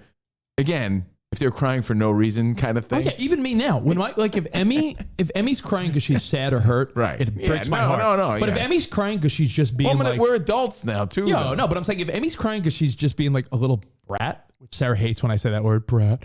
But like yesterday. Yeah. She's not a brat. She's a child. She's a kid. She's a kid, okay? My daughter's in the stage now that all parents could relate to, where any attention to Ben is like, yo, Ben, that's a cool jump. Emmy's like, I can jump. You know, and you're like, yo, so I know you, baby, I know you could jump. I was talking Kids to just Ben. want attention so Yo, bad. Ben, Look what I can do. Ben took a watering can, filled it up with water with the hose, and he started watering the flowers outside. I was like, yo, Sarah, look. And Emmy immediately was like, that's my watering can, and like tried to ruin the whole moment because she was a little jealous sibling. Yeah. I was like, yo, you got to let Ben have his moments too, honey. Yeah, She but started. If I was there watching she started Ben crying. cry. Oh, she was crying. Watching Ben cry over that might be kind of funny, to be honest. Oh yeah, no, what? They both had a meltdown. I looked at Sarah. I'm like, yo, this is sort of funny. Like they're having. There was 2 meltdowns over a fucking watering can. That shit makes me laugh. And Ben's walking around in his little diaper, crying over a watering can. Emmy's hysterical. I'm like, okay, yo. Maybe I didn't outgrow that. It's kind of funny sometimes. Sometimes you just gotta laugh. Show that picture, Spot, because I saw this and it took me back to that memory of like the joy I took in just watching like my siblings get in trouble or some shit. That shit is always fun. You opened your taxes, didn't No, I didn't. I just got a great message from my mom. Oh, okay, good. I'll tell you in a second. I'm sorry. No, I can't wait to hear it. Oh, this is the best picture of Tudmaster Tommy, and here's the best part. The best part is Covino put a poll on his Instagram story, and he goes, "Is Tommy mad because what was it?" I said, "Is he crying because of his weak ass haircut or his weak ass outfit?" I said, "Weak ass outfit." That's what he said. I was like, "Why are you crying?" He's like, "Cause mom made me wear that fucking corny ass shirt." What year is this again? I don't know, dude. I was in college. I was doing my own thing. Like 96. He looks like he's what, about 6, 7? Yeah. Maybe like 7, maybe. Yeah, It's 6 probably like 2000, That's funny as hell. 2001. Yo, why you crying, Tommy? Because you got New Balance sneakers on and a polo shirt. Probably had like corny jeans that mom made him wear. Shit makes me laugh. And on a Throwback Thursday, I just wanted to share that memory and feeling of watching your sibling get in trouble or cry over some stupid shit. Yeah, I loved it. Yo, I what are you loved crying about? Your weak ass outfit or weak ass haircut? Dude, hold on. I really straight up asked my brother the other day. I said, and then he's like, "Yo, mom and dad always got us the weakest fucking gear, yo." He did. He goes, "And what was with the haircuts?" I was like, "Your haircut's not that bad in that photo." And then my dad sent me another picture. Spot, show the other picture of my brother's haircut. I don't know the other one. Oh, wait till you see it. It's the best. He was so what is this? Like, I don't know. Let's see it. But if he came home crying when he got this haircut, I would have loved Rich, it. I don't think that's you're my ready for point. this haircut. All right, let's go. All right, hold on. Look at this haircut. Look at this haircut. You know what that is? What the? That's probably my dad cut that shit. Dad was like, all right, Hey, don't move. That shit is he's like, yo, Give me the ball. yo. My brother was like, yo, man, they gave us the weakest. It made us look at my hair, yo. and I got a Taz shirt on. That shit is funny, He's a cute kid though, That but shit that's a is weak ass so haircut. funny. Yo, He goes, you'd be crying too if you had to wear that outfit, yo. He goes, LMAO. They used to give me the corniest hairdos, yo. But yo, that shit is fun. I'm sure when he originally, he's happy because he got a Tasmanian Devil shirt. But I'm sure when he first got that haircut, he was probably crying, which is great. I love those moments. And I just want to bring those memories back on a Throwback Thursday. Like, even sometimes making your sibling cry was part of the game. Oh, dude, I used to. We're better now. Oh, I was tortured as the youngest. yeah, but I wonder. But I used to try to make my cousin Danny cry. I wonder what type of long-term effects that has. And I say that because I tortured my siblings, but no one tortured me. So I'm like, are they like fucked up because I did it? Maybe. My cousin Veronica said, you were kind of a bully, but only to Danny. Like, I used to like be like, You were the oldest. oh, yeah, I want you to cry I was so the bad. oldest. You were So both the oldest, so you terrorized your younger Yo, siblings. dude, you no, That's the only time Bro, maybe I bullied, bro. I remember I would be watching some old school WWE wrestling. Whatever move they did, I'm like, oh, the Razor's Edge, oh, the fucking DDT, the suplex. I'd be like, yo, Jimmy, come here. He'd be like, no, you won't. I'm like, Jimmy, get over here right now. And then I'd be like, yo, let me do this move to you. He's like, I don't want it. I'm like, then I would twist his arm, and I'm like, I'll keep twisting if you don't let me do it. He's like, okay. So then he would go limp and let me do like a power bomb on him. Like poor Jimmy, when you think about it. He was like my wrestling buddy. Oh, man. Watching your siblings get in trouble or cry over some stupid shit brought you, because you were not involved as a kid, brought you so much like, it was almost like sinister joy. That haircut, I remember. Do you remember the kid I've talked about before, the funny Asian kid that I was pals with, Kenji Ishibashi? Yeah. I've told stories of this kid. Kenji Ishibashi. He wore a tuxedo, right? He wore, I swear he did, and it's become like an inside joke with my friends. Like That's your memory, but that wasn't the truth. Apparently, the story that I've told before, I'll give you the 10-second version of this one. We were in 4th grade, and I've never seen someone projectile vomit until this moment. Like whatever this kid ate, I'll stereotype and say lo mein or something. I don't know. Come on. That's fine. I mean, it was a joke spot. Throwback Thursday. Come on. Throwback Thursday. Maybe he had some like bad Chungking egg rolls. Yeah, or some maybe he had some, maybe a bad pizza. How about that? It wasn't rice because I would have absorbed it. So this dude, when I tell you, all of a sudden it's like I saw Kenji like a projectile, like probably, I'm not exaggerating, probably like a 3 to 4 foot range, like like lard ass and Stand By Me. And I had never seen anything like that. Lard ass. They called the custodian. Lard ass. And they bring in like the sawdust and they clean it up. This kid goes home. Oh, the sawdust fairy. This kid goes home, and at the end of the day, maybe it was just a quick food poisoning because he came back at 3 o'clock, right when school ended, and his mom was with him, and he handed every kid in class a Hershey bar as like an apology. Like, Kenji disrespected the family's honor. Like, here's candy for everyone. And I swear, Hershey bars. He handed out Hershey bars wearing a tuxedo. And that's how I remember it. My friend Christina thinks I'm out of my mind. I bumped into this kid at my buddy Walter's wedding. And you told him about your memory, and I was like, Kenji, yo, did you wear a tuxedo? He goes, what are you talking about? I go, but what you have to do, though, is you have to call Christina, who you haven't talked to in 25 years, and tell her that you wear a tuxedo. and he played along. I wore a tuxedo. But I was at this. You know what though? You could totally picture that though, because there was always like a foreign kid who came in like with a suit on, and super shit. like overdressed. Like, why is the little Indian kid wearing a suit? So he had like business shoes on. I remember going to this kid's house. We were playing like Tecmo Bowl or. Did you ask him if it was lo mein? Yeah, no. I was like, he remembered. He goes, it was SpaghettiOs. He's like, it was the most embarrassing thing of his childhood. Steakums and SpaghettiOs. So. I do remember going to his house. You know, you'd go to those random kids' house in your neighborhood. Like, you weren't really friends with them as much as, like, you would play Nintendo together or play wiffle ball together. I saw one time his mom called him. She's like, Kenji, come here. And he's like, Mom, I'm playing Super Mario with Rich. She made him sit down in the kitchen. I'm not even joking. She took out a kitchen bowl. And I thought it was, when people would say bowl haircut. Yeah, like my brother had. No joke. My brother had the Ernie Reyes Jr. I saw his mom. I'm not even joking. Straight up put a salad bowl on his head. It was like, Kenji, real quick. He's like, Mom. And he's like, and she just went around the bowl. My brother had I'd never seen anything like that in my life. My friends used to call my brother Tommy Head. His head was so big when he was little. Tommy Head. But yeah, I think they did use the bowl for the haircuts. That's wild. And that would make our siblings cry, and it's great. And those are fun. Looks back. Now, watching your kids cry though, what's our? No, it's different. Yeah. Yeah, but if it's over something ridiculous, a lot of people hit us up. That Ben story you told though, like if I saw, even as a parent, Emmy take the watering can from Ben, and Ben started crying, that shit's kind of funny. It was kind of a funny thing. When your kids are crying, because like I said, they're emotionally hurt or physically hurt. Yeah, no. That's not, yeah, but when they're crying because they're having a tantrum or fit over something stupid, like Ben took my dinosaur. Well, honey, it's Ben's dinosaur. Meltdown. I look at Sarah and I'm like laughing. I'm like, yeah. And I'll start teasing her too. And Sarah's like, stop teasing her. She goes, you guys are the same. Sarah just texted me. She's listening, I guess, in the next room. My sister, who's older, used to terrorize me because her sister's older than her. You're older. They wanted to see you cry. The way you were like years older. Her sister's 8 years older than her. Yeah. Like Sarah's sister's your age. Yeah. She said her sister would hold her down and spit. And just when the spit was about to hit her, like slurp it back up. And Sarah's like, she did that all the time. She's like, oh, stop. cry, baby, cry. But Scott Farkas style. Emmy doesn't quite understand it yet, but we've been trying to tell her, like, Ben's going to be bigger than you one day. And she's like, how could he be older? I'm like, no. Not older. Bigger. But bigger. How? I'm like, well, look at like how daddy's taller than mommy. Like boys are sometimes, a lot of times bigger than girls. So I'm like, be nice to Ben because he's going to be bigger. And I think she's like trying to figure that out. Like, wait a minute. Ben's almost bigger than her now. All right. So we have those stories. Anyway, I have another picture story. Yeah. So my parents keep sending me these dumb pictures, which is great. I love it.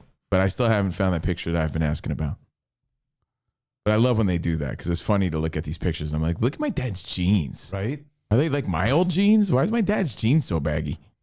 What are they wearing in that photo? Look at my brother's haircut. So my sister hit me up. I saw my sister Grace yesterday. I went to my nephew Jamesy's boxing class. I saw you post some pictures. I posted that. Awesome, man. He's I'll be honest, he's understanding it. No, but not that which is cool. Not that you want him to fight with kids, but what a great way to learn self-defense and get out there and be athletic. Confidence, right? And confidence. Like, I think that's, That's what I tell my sister. I'm like, even if this amounts to nothing, he's gaining so much confidence doing this. This is great. And like a skill of something that like, it's cool. I think it's great. If someone starts with him, he's going to be ahead of the game, right? Yeah. So, I mean, maybe, not encourage him to fight, but you're right. If some kid bullies him, he's got it's some a good skills. balance, too. He's a real sensitive. He's a nice boy, right? And this is a great balance to toughen him up a little bit. He feels like a badass. So I'm there to root him on, like, hey, way to go, Jamesy. He's my godson. I'm just trying to be a nice uncle. And look, I'm the only family my sister has out of here, right? So, plus I have fun. I'm like watching him box. Like, this is cool. Yeah. All right, way to go, buddy. Anyway, my sister said, oh my God, the most embarrassing thing happened to me. I'm like, what? And it just happened to her while I was there with her watching my nephew. My sister is the boss. She's pretty much the boss. Yeah. She doesn't own the company, but she's the boss of like young people's day camp. Finally, I've been waiting 35 years to Hey, answer that question. Oh, wait. Finally, I know. Yeah, she's like the person who answers to the boss. Okay. Yeah. So she's second in line for young people's day camp, we'll call it. And she's always hiring. Like the turnover is pretty high with jobs like that. Yeah. Because they're younger people and working with kids, and you're never going to get paid a lot of money doing stuff like that. But it's an important job. And long story short, one of her employees that she just hired recently sent my sister a picture of her posing with her big fat ass out by mistake. No. And my sister gets this, and my sister's like so out of the loop on like, just the behavior of younger people today. Yeah. In that world. So she's like mortified. Wait, that's she's what like, this picture was that you said? Hold on, now I gotta look again. So my sister's like, oh my Ready God. To see it? I have it right here. Ready to see it? You ready to see Ready it? to see it? Oh, sorry. I guess it didn't come through. Look how happy my brother is about that task I shirt. guess it didn't come through. Oh, this is so great. No, I think you could show it. Yeah, you 'cause can. It's funny as hell. I And cut the heads off. our face and name So are in I it. cropped it where it'd be okay. But listen, now keep this in mind. Did you send it to me? Keep in mind that It's my on the group sister chat. is, even though she's my goofy sister and she looks like she's 15, people boss. perceive her as the boss. So some young girl sent the boss a photo of her showing her fucking ass. I need employees. And then she followed it up with, can I read it? Oh, yes, yeah. She wrote, wait, this is in all caps. This is from the girl. Wait, did you just get that? Oh, I was trying to send it to my boyfriend. I'm so sorry. How mortified. She sent it to her boss instead of her boyfriend. Yes. You know what I would respond to? Oh, never mind. I'd say, don't. Oh, you should see what I responded to my sister when she sent that to the family. Ready? Here we go. Counting down. In 3, 2. This is the actual photo. 1. There's the photo. Yo. Look at that big fat ass. Look at that big fat ass. But like, Look at that big fat ass. Wait, did you just get that? I was trying to send it to my boyfriend. I'm so sorry. can you imagine doing that? So All look, caps. Why is she yelling? I bring it up because she's mortified. She just got this job. It happens. Just leave that up. But Enjoy. the reminder here is think before you send. I do that. I did that recently. There's a group text of me, Rich, and Spotty. It's sort of a work text, right? And then there was one of me, Rich, and Scott, who's our boss. And the other day, I'm like, Rich, Demolition Man. Yeah, you texted our boss at Fox at like midnight. Yo, Demolition Man. He's like, okay. Luckily, that's all I wrote. I still want to know if he saw it. Right, exactly. Luckily, that's all I wrote. The reminder here is don't be sending shit to the wrong person. We've all been there. We've all done it.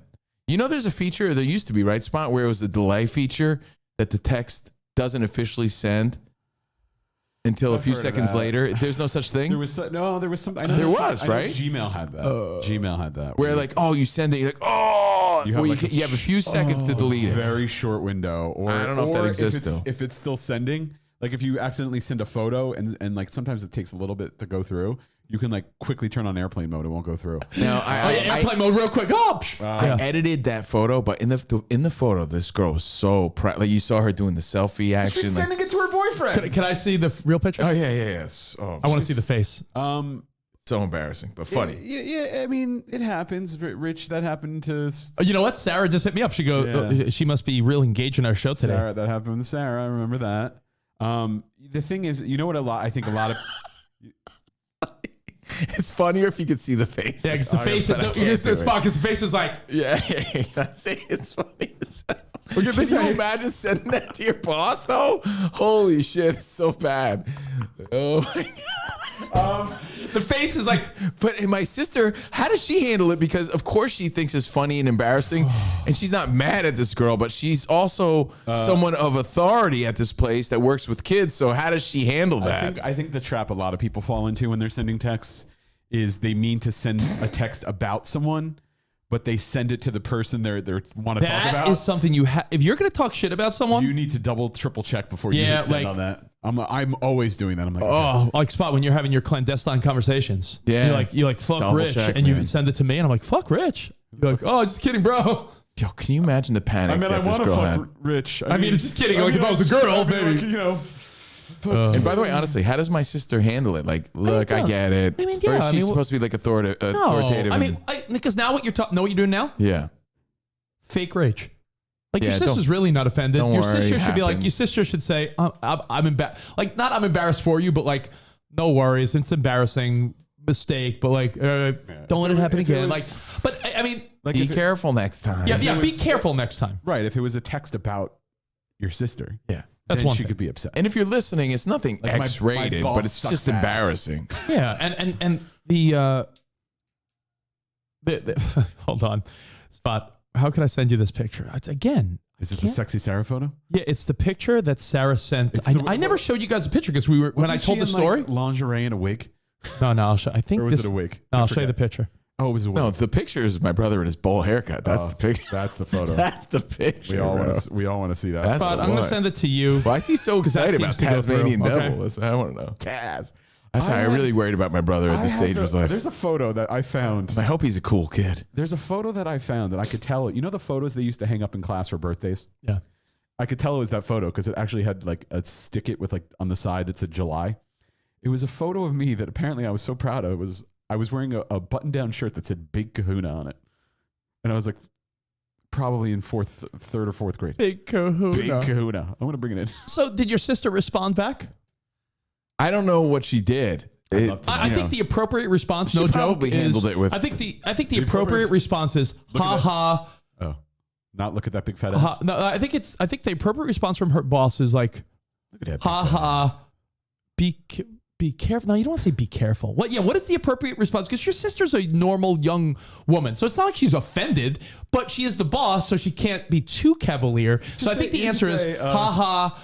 Don't worry about it. Don't worry about it. Be careful next time. Yeah. Smiley face. Yeah, I think that's great. Like, don't worry about it. Be careful next time. Smiley face. You do that. You diffuse the tension. Then the next time you see her in person, be like, make a joke, something to diffuse the in-person tension, and then you move on and forget about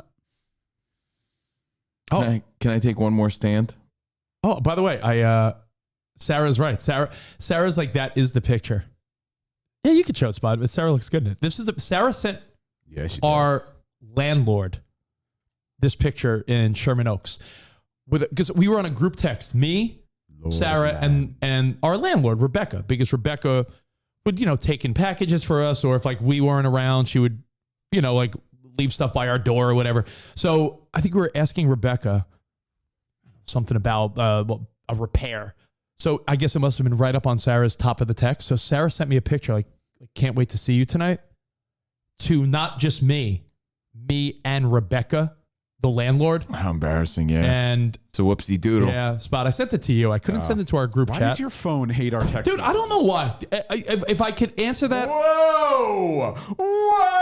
You want me to show this? Sarah sent it to me. I guess Why would you ruin the... Damn! Now you're making it... Now he might not. I have to go to the bathroom real quick.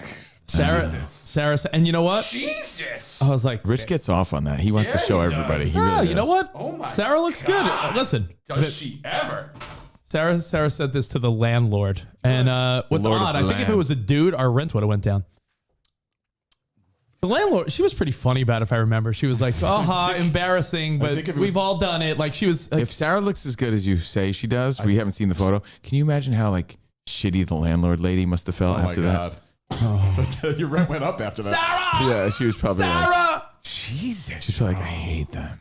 Man, all right. I'm curious if Sarah remembers what the landlord She was said. probably wearing like her old lady slippers, smoking a cigarette. Ladies and gentlemen, I hate this. brace your dicks because this is a gorgeous photo. Brace your dicks. This is a... This is what Sarah sent the landlord. Hey, Rich. Yeah. Nice. Yeah, Sarah sent that to the landlord. I like the Tommy photo better. Yeah, I like Tommy's hair better. Tommy crying brings me more joy. And I was like, you realize you sent that to not just me, right? And she's like, oh. He's posing like that kid who got that gift from... He's posing like a kid that just saw that picture. Here's what I want everyone to do. Remember when Larry David bought that kid a gift? Let's do an experiment. Everyone screenshot your screen right now and then send this to your boss and see what they say. I'd be like, oops. Oh, sorry, wrong text. I didn't need to send that to you. Whoopsie. Whoops-a-daisy. See the reaction you get. What photo garners a better reaction? The Sarah one or my brother's bowl haircut? I think your brother. Nah, Sarah. Damn. There you go. Trying to one-up me again, Rich. Oh. But I guess Sarah, the funny part is Sarah very rarely sends me photos like that. So I think it was like she was just out of the shower feeling herself. You know what's and she's funny like, about let me that send photo, him a though? pic. It's funny. It's like there could be something in the background of that photo that nobody saw. Like, I saw a picture like that on TikTok or on like Instagram there could be recently. like it's the dog driving the car. Honestly, I thought it was like my background. Like, Yeah, I thought it was a green screen. I saw one where I think there was like an alien or something in the background. You're right. What you didn't see was there's a ghost in that photo. You didn't see it's a cockroach driving a miniature car. Yeah, you missed Funny that. as hell. Oh my god! You know what? Hold on. I think that picture was. Well, you I'm trying didn't to think of when see- that was. That was in the Oaks. That was Rich covered in peanut butter in the back corner. Rich know was what? tied to the bed. You didn't see No, it. by the way, Soaked in Nutella. Yeah. fun fact. You know, there is Rich had a ball gag tied to the bed in the background, but you didn't see it. Do you know that there is a very good chance that that's very close to the time that Sarah got pregnant? I mean, I don't blame you. Her. Because that's August of 2016. Emmy was born May, so 5, 6, 7, 8. That, for all I know, If it wasn't you, I would have done it. for all I know, that's the day I got Sarah pregnant. August of 2016. If you remember, Spot, we changed our road trip. Yeah. We were supposed to go on our road trip, Covino, right? I remember. And Spot said, let's move it back a week. Sarah got pregnant the week we moved the road trip back. So Emmy would not be here had Spot not changed the road trip. Look at that. Yeah. Wow. That photo was what did it. Or was it this photo? Taz. That's a great question. Could anyone name Sarah what was on Sarah's cell phone case? She had a phone in her hand? No one saw it. I just assumed like God took the photo. Oh, Sarah said she was pregnant in this photo. We were on the road trip and she sent this when we were on our way back. Like, we were on our way back from our week away and she's like waiting for you or something. Me looking at that photo made her pregnant. Jeez. I'm going to make her pregnant. Yeah, that's when I was like, Spot, step on it. All right. I have a quick theory I want to share with you. It's quick because we still haven't even talked about last night yet. Oh, yeah. Jesus. Yeah, show it again. Why is she? Show it again, Is Spot. she like? Is she wet? I mean, like her when body. she looks at me. Like Oh her no! hair's- Yeah, well, yeah. I think she just got out of the shower because she never has that wet hair look. I think that's a hot steamy- photo. Like she's steamy and like glistening. Sarah loves that picture. You know why? I know she loves it because when we talked about the story, she texted it to me like it was on standby. Like she probably has it in her like favorites. Yeah. She was holding a phone. Yeah. All right. She was actually holding a chicken leg, but nobody noticed it. Yeah. People don't realize there's a monkey on her shoulder. Yeah. There's a bologna sandwich in her other hand. No one saw that though. You missed the whole thing. Damn, that is a good picture, Sarah. I'll give you that. Damn. It's weird. She was holding a lightsaber. Did anyone notice that? No. Did anyone see the lightsaber? All right. She was cutting. I have a quick question. She was cutting a block of cheese with her toes. Did anyone see that? People don't realize that. I'm late to the party, but I realized I've made a significant change in the way I communicate, and I just want to share that with you guys. Tony Moriello knows what I'm talking about. Biggie DeLine knows what I'm talking about. Some of you guys know what I'm talking about. I definitely know what you're talking about. This guy knows what I'm talking about. Are you gonna get deep? No. Spot, is that a sock in your crotch? That's not a sock in my crotch. I've just realized that a lot of times I use the voice to text, and it's a nightmare. Oh, it's a fucking My new nightmare. phone especially, though, doesn't register my words the right way. Oh, doesn't decipher them at all, really accurately. To be honest, it should be fun that I should just send them and. Sometimes it's a fun game for Spot and I to be like, ooh, what is he trying to Good news say? for you. Your last phone didn't do it either. I use it, guys. I'm going chicken sandwich show tomorrow. Aladdin. Like Aladdin? A lot of things about Aladdin. ducks. Like yeah. I'm like, but what I is never he say trying to duck. I'm never trying to say duck ever. It's autocorrect. But anyway, when I'm doing voice to text, I'm gonna find one. When I'm doing voice to text, it's just never right, and I send embarrassing shit to people that makes no sense, and then I have to correct myself all the time. There was one recently that I thought was funny. But what I've started to do and take full advantage of, and I've realized it means a lot more to people, is the actual voice message, not a voicemail, the voice message, whether it be on Instagram or on your phone through iMessage. And it just means a lot, especially like people that subscribe to us and they're so used to hearing our voices. I'm saying it's a better move for anybody, but even more for us because people are like, yo, it's so cool to get a message from the dude I listen to every day. Yeah. So if some guy's hitting me up for like, yo, man, maybe if it's a turbo guy, bro, I love when you play Godsmack, right? And How do I get on instead that of me text wasting chain? my time like, yo, thanks, bud, and I try to get back, even if it's with the rock horns and that's it. It is so much even easier and more meaningful for me to go, yo, man, have a great night. I appreciate it. I love Godsmack too. Bro, more personal. When I that guy agree. gets it, he's like, bro, like you just made that guy's night. And it means a lot too. Like I did this last night, and this isn't a Rich Davis, I'm the greatest, pat on the back, but it was our boy Hercules Gomez's birthday. Yeah. He turned 40. What was our back and forth like ribbing all the time? Do you remember? He would like call me the old guy. Yeah. Yeah. And he was like one of the only guys to like do that to me, right? So I saw that he was 40, and we haven't talked to our boy Hercules Gomez in a minute since the ESPN days. Wait, he's only 40? Right? So we would joke about shit like that. And I was like, oh, but it comes naturally now, and I'm sharing it.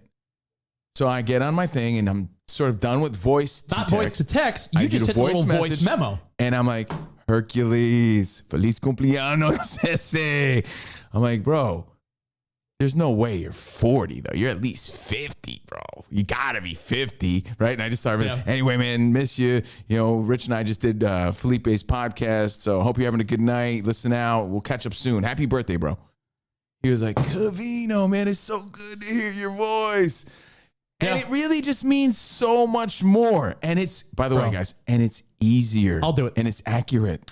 Thank you, bro. I'll pat you on the back because I've done this a few We've times. all done it, but it just, Well, you know what? I did it. I'm too. moving on. I was somewhere. I was in driving spot. I'm very good lately. When I say lately, like the last year or so, I don't text and drive. I was somewhere. I think I was in a parking lot. I was like, or a red light or something, and I was just like, I had to write to someone. I'm like, you know what? Let me just do a quick like, I'm on my way. And then I did this to a listener too. Someone hit me up. And by the way, behind the scenes, behind the velvet rope. Sometimes once in a blue moon, there was a mistake on Pop 2K. And I call these people every day like, yo, can you please check I don't know. Can you please double check my countdown? Please. Because every week there's something that like maybe it doesn't transmit. And every week they're like, yeah, we got it. Every Saturday. Like there's one person that hits me up like, yo, like you were going into Gwen Stefani and like something else played. And this person, like, they're like, I'll be like, hey, what's up, man? Thanks for the feedback. Yeah, I know. I honestly, he was like, yo, he actually wrote back like, yo, the voice message was so cool. And it's not only cool and personal, it's easier. You know who does this? And I don't do it because it's easier. Now I do. I do it because I was just trying to be next level, like courteous. Who does this? I want to show you the company you're in. Oh, Maria Menounos.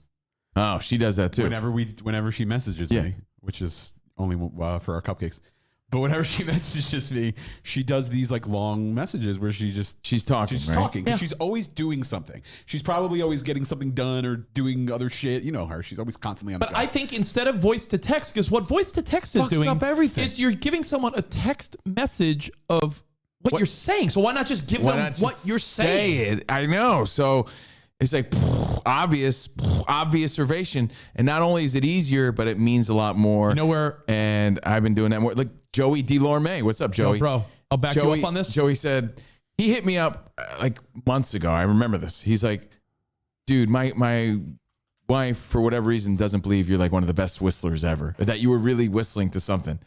So I grabbed the phone. I was like, I started doing it on the thing. And I sent it to him. And they were like, dude, I can't believe he did that. It's like it's a mind blast for people. And it's just something way more personal, means a lot more, and it's easier. It's next level. It's next level. I agree, and it's easier. And I think you guys should be incorporating that more because they're still hearing your voice, yet you're avoiding the conversation, and you're saying what you want to say.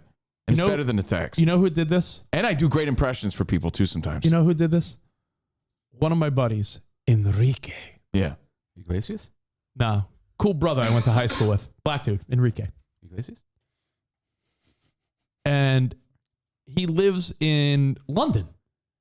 And he'll message me once in a while, but on WhatsApp, not texting because he's overseas. Mm-hmm. Every so often, I'll be like, yeah, I saw you're doing this cool thing on Fox. Hey, he's one of those guys that like we always encourage each other. If you use WhatsApp, that's just part of it anyway, right? But he's one of those guys where if something cool happens in his life, I see, I'll be like, yo, man, congrats. But he started doing the whole like, yo, Rich, my man, how you been? Haven't seen you in a long time. Yo, congrats on this, and hope you well. My kid, can you believe my kid's a teenager? I see your little kids, they're great. Yo, hope you're well. Send. And hearing his voice for 10 seconds opposed to a message meant the world. I was like, oh, I'll do it back to him. And that's how we communicate now. It's so much better. It seems so obvious, but not everyone has made that leap. And again, when I talked to Hercules this way, talked to him yesterday, it reminded me to remind you guys that, like, why aren't we doing that more often? Again, if you do use WhatsApp, it's very common to do that, but through a DM, through your iMessage, just means a lot more. Spot, could I send you something that cracked me up? You know my buddy Siri, who is a fucking doofus? He's funny, though. Santa's mailbox guy. Mm-hmm. Every Tuesday or Wednesday, I think he goes bowl. He's in a bowling league, which is what you always talk about. He bowls with his buddies. He's like, it's my release. I get out of the house. He sent us a drunk message, yeah. He sent me, of me? Did you see this one? Shit was hilarious. I got to find it because I can send it to Spot. It's worth sending. He sent. But you know what I do too, though? Like you have inside jokes with your friends. Text it here. Yeah. I will. You have inside jokes with your friends that don't translate through text messages. Like it could be an impersonation of that person. Like now, because I've been doing this, if I have something to say in that guy's voice, I could do that guy's voice and get a better laugh out of it. Or if I'm telling a story, I could get into that character and I'm telling the story, and it's just a way better move. And Rich nailed it. If you're going to take the time to even just text that story, let alone voice it to text, you might as well just say the story or send that message just by simply using the voice message. Hey, Spot, I'm going to send it. I'm going to send it to you again because annoyingly, that's the only way. Okay. Well, that's for audio. That's better. Okay. But I have a little it? video, but I want to show you the original to show you what he mocked. You found it? No, I found I have the original. You send the one he sent. Okay. And this is just another way to be funny. It's video? Yeah, I did something on my Instagram story and he mocked. I sent it to you. It went through. Is it on Instagram? Email it to me. Not anymore. If it's a video, like a video file, email it to me. Okay. Or email to Covino. Okay. Now I don't feel like it's worth it. Sorry. It's always the same. It's Email. always the same method. Covino and Rich. Here, let me distract everyone. Okay. Oh. Can we put that on the wall? Yeah. Sarah should be a pinup. Oh, wait. She was. I'm not looking up. I went on I'm not looking up. I went on like a stupid rant the other day. It was fun. It was stupid and funny though, because there's someone in my supermarket, and I'm not even joking when I say this. There's someone in my supermarket that buys all the Smart Pop. I'm sorry, the Skinny Pop. Skinny Pop popcorn. You've had Skinny Pop? Skinny Pop. Skinny Pop. Pop, pop, pop, pop, pop. There's a guy that buys all the Skinny Pop in my supermarket. So every time you go down that aisle, there's an empty place where the Skinny Pop is. So every time I go there, I'm like, yo, you guys have Skinny Pop? They're like, yeah, the minute it comes in, there's someone that comes in and buys it all. So I had to actually, I mean, it's easy, but I had to order a case of Skinny Pop on Amazon because the fucking guy at my supermarket steals it all. So I went on a little rant on Instagram. And my buddy Siri made fun of me, and I felt like you probably got the biggest laugh out of it. I loved it. Spot, I emailed you the original. So here's the original. Just Rich. to give you context. Yeah. So some loser at my supermarket buys all the Skinny Pop, my favorite snack. So I have to go on Amazon and buy a huge box of Skinny Pop. Stop buying all my Skinny Pop, loser at Ralph's in Woodland Hills. You hear me? So some loser at my supermarket buys all the Skinny Pop. So, sorry, just Rich's it's an Instagram story. Yeah. Our pal Siri says he comes from bowling and he sees Rich on here. He goes, with all that's going on in the world, I have to see an effing video of Rich complaining about Skinny Pop. So he sends this video, which is great. You sent it to me? Yeah. But again, be more creative with your messages. This is next. Yeah. This is next level creative with your communication. Bill Jackson's right. I'm so tough. Which is so hard. So hard. Doofus at Ralph's. So here is our friend's version of what Rich, by the way, Kevin just said. Hit us up and he said same thing with his Greek yogurt that his wife likes. Always gone. Yeah, I feel like there's probably a supermarket item in your place that someone goes in like, Faye? Is it Faye? Oh. Fuck that guy. Some loser at my supermarket keeps buying my Skinny Pop. And, that's my favorite snack. So just stop buying my Skinny Pop, Ralph's supermarket. That's my Skinny Pop. Granted, my friend was fucking drunk. Yeah, he said he was so drunk he forgot he did that. He was so drunk, Yeah. and he's like, he Ubered home that night. He left his car at the bowling alley. And he's like, in the moment, knowing that he was drunk at his bowling night, and that's what he was doing here. That makes it funnier. He said he was so drunk he saw that in his messages the next day and forgot he had totally done it. That's fantastic. Anyway, I hope you learned something from that. And again, it means a lot more to be next level with your communication. And a stupid emoji, stupid, I heart your response. Yeah, heart. Like, yeah, you really care. It's just as easy to be like, hey, man, thanks, brother. Can we do that on our text message? 412, the letter C in our show? No, it doesn't. No, because, it's a Google voice. Yeah, I don't think it... I tell you why, though, because there are so many times where someone writes something, and I hate that. I'm like, hey, thanks for the support, Rich. I would love to be like, I would love to verbally quickly address everybody. It's easier. I'm telling you. It's just a better option that's been there. So again, stating the obvious, but you could call them. I'm not sure we're taking advantage of that. The voice message is better. Moving on. So last night, that's tier 4 spot. Monthly hellos, monthly wellness checks. Hey, it's Covino Rich. How you doing? Last night I have Bob a story there? of what I call bad planning. Anyway, it's a story of bad planning, but a good night. Last night we did a podcast called "What's Up, Fool," and we crushed the over of how many times "fool" was said. Right, like 175 times in 2 hours. We were on Felipe Esparza's podcast with Rodrigo Torres and the other kid's name. Do you remember? Yeah, I just followed him on Instagram because he was a good dude. Hold on, I'll tell you right now. He followed us recently, so it'll be right there. Bunch of good dudes. Comic Martin Rizzo. Martin Rizzo. Martin Rizzo. comic Martin Rizzo. Anyway, they welcomed us there, and we didn't know what to expect because, again, it's a different world. Kadeem Hardison style. It is. We've Flip up your always been the sunglasses. show for years and years and years. We were the show where people would come to promote. We were the platform where comedians came to promote their gigs. Fast forward, all these comics, they got their own platform now. They don't need Covino and Rich the way they did back in the day, or shows like ours. We were the professional broadcasters. They came to hang with us to do their shtick and promote their gigs. They now all have their own show.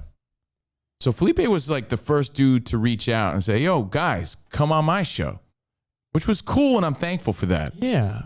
Now, have we reached out to anybody to let them know we're available? We haven't. No. So that's not a knock on any other comic who hasn't looked us out yet or anything. They might not even be aware that we would do it. Or want to do it. But Felipe reached out, so we're like, yeah, fuck yeah, we'll do it. But I think of guys that we were pally with, like the Bert Kreischers of the world, and I'm like, they got big podcasts. Like, should we be reaching out? Yes. Probably. But then you get insecure, and I do too. Like, it's like, yeah, do they really want us on? Yes. You know what? They were on our show a million times. Exactly. For years. And they weren't as big as they are now then. And we were like, yeah, come on, man, let's do it and have fun. So we shared the mic with a lot of these guys for years, and we were that show. We weren't the only show, but we were definitely one of the shows. So we went to Felipe's compound. We didn't know what was going on. Like, yo, fools, want to come by? We thought maybe we were going to his house. So fool. This dude had such a sweet thing going on, man. Now, who's Felipe Esparza? He won Last Comic Standing like years ago.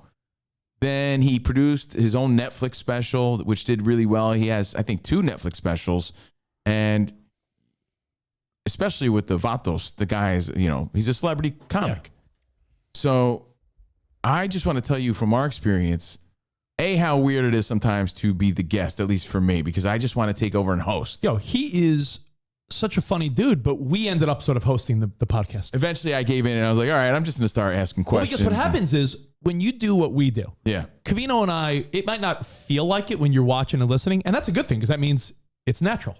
Mm-hmm. But where our wheels are constantly turning, there's never going to be a moment where Covino and I look at each other like, and I feel like if we always have a what's next. I feel like even the funniest of comedians like Felipe or some of these guys, they I don't know if they know what's next because there are moments of silence. Well, think of how his mind works. He's quick to the punchline, but he also he's a guy who has a routine. Yeah. Right? Mm-hmm. We're guys who are like, bah, bah, we gotta really, I'm not saying comics don't do that because you see a lot of comics that do go off the cuff. But we have a different skill is to keep the show moving. Yeah, I'll keep tell it you moving. what. How are we going to keep it moving? How do we keep this moving forward? There's a few, and I think that's why their podcasts are successful. Bert, Theo Von, Chris D'Elia. There's guys that are comics that are like super keep it flowing. And that's why I think they're good. I didn't know what to expect because he's a great comedian. I'm like, what kind of host is Felipe? I don't know. Yeah. Right? But either way, we get there. This dude has taken his podcast like to such a cool level. Like he had such a sweet setup, man. He rents out a pod without, I don't want to give away too much of his personal stuff, but he rents out essentially not a storage unit. But there's an area. So I said a compound. Like, what do you call it? But you say compound, it makes it seem like a mansion. When I say compound, someone could use this for storage. Someone could use it for an office space. It's almost like it's not like a WeWork, is it? No, Spot. It's like but there's like a big garage door that opens up. You know when you go to a storage place and it's like rows of things? Yeah. It was a rows of. Is it a storage? I thought we were going to Storage Wars. Storage container? It's not though. It looks like that. A step above that. Right. Like Spot. It's the size of people use. It's the size of my. It's the size of people use this for like houses. No, it's the size of our office combined with the office bathroom and the guest room. Like just. Yeah, it's probably like a little trailer / storage unit. Honestly, there's a gate that goes up and down. And I was like, who else is here? He's like, some people use it as storage. Some people use it as offices. Some people use it as like he uses this also for all his merch. Like he has. Right. He had a whole thing going on, like a whole little Felipe factory. He had an office. A little green room, office, studio. And it was set up beautifully. Just like stacks and stacks of merch. And his wife is beautiful. Yeah. And she's probably the vision of a lot of that. She's way like the woman behind the man. She's way involved and super cool to us. And just a great experience all around, man. We had drinks. We hung out with the dude. We posted the link on our social media pages. You could get a look at that.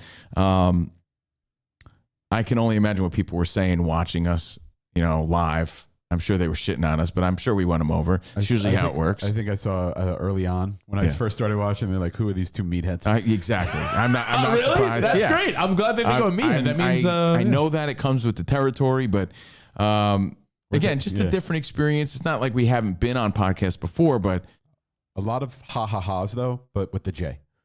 Just so you know. Yeah.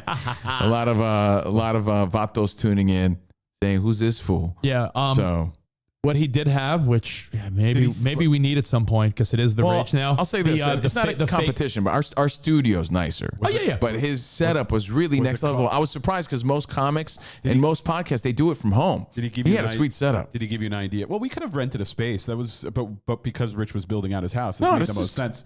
I'm happy with what we're doing. I was just really an idea impressed how much something like that costs. Yeah. Oh, okay. Is it like crazy? Less than your rent.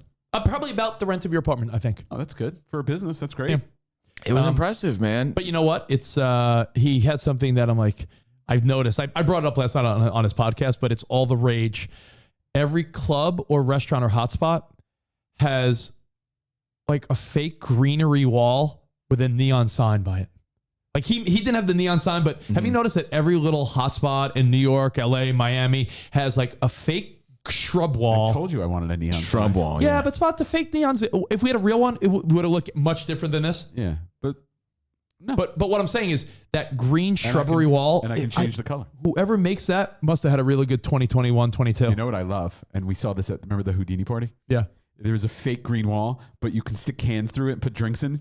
I love that. Where they hand drinks through the wall. But that's the same type of wall, though. That fake shrubbery wall is the league leader of decor in 2021, 2022. For sure. My neighbors. He had a great setup. Put it around their dog. And they were so welcoming and so nice. It was cool to catch up. We had a great time. We had some drinks. We hope you enjoyed it. Andrew said some guy said I was the dollar store Mario Lopez. I heard there was a lot of Mario Lopez jokes. That's expected, though. Yeah. Like, I had some people hit me up. They're like defending me. I'm like, I totally expect that. Like, I'm totally, it comes with the territory. Whenever you enter someone else's world. Yeah.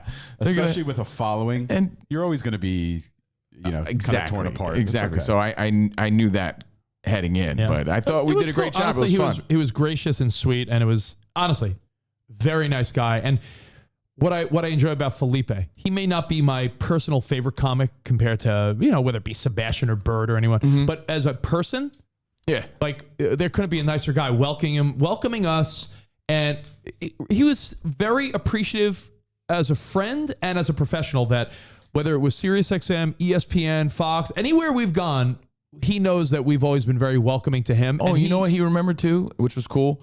Like we often wonder what people remember because guys, celebrities, comics especially, they're bouncing around. They used to bounce around from show to show and things like that. Yeah. So it was like, well, where do we really fit in their memory, or how much did that really mean? He's like, yo, I remember, man, you guys had like this big party going on, man.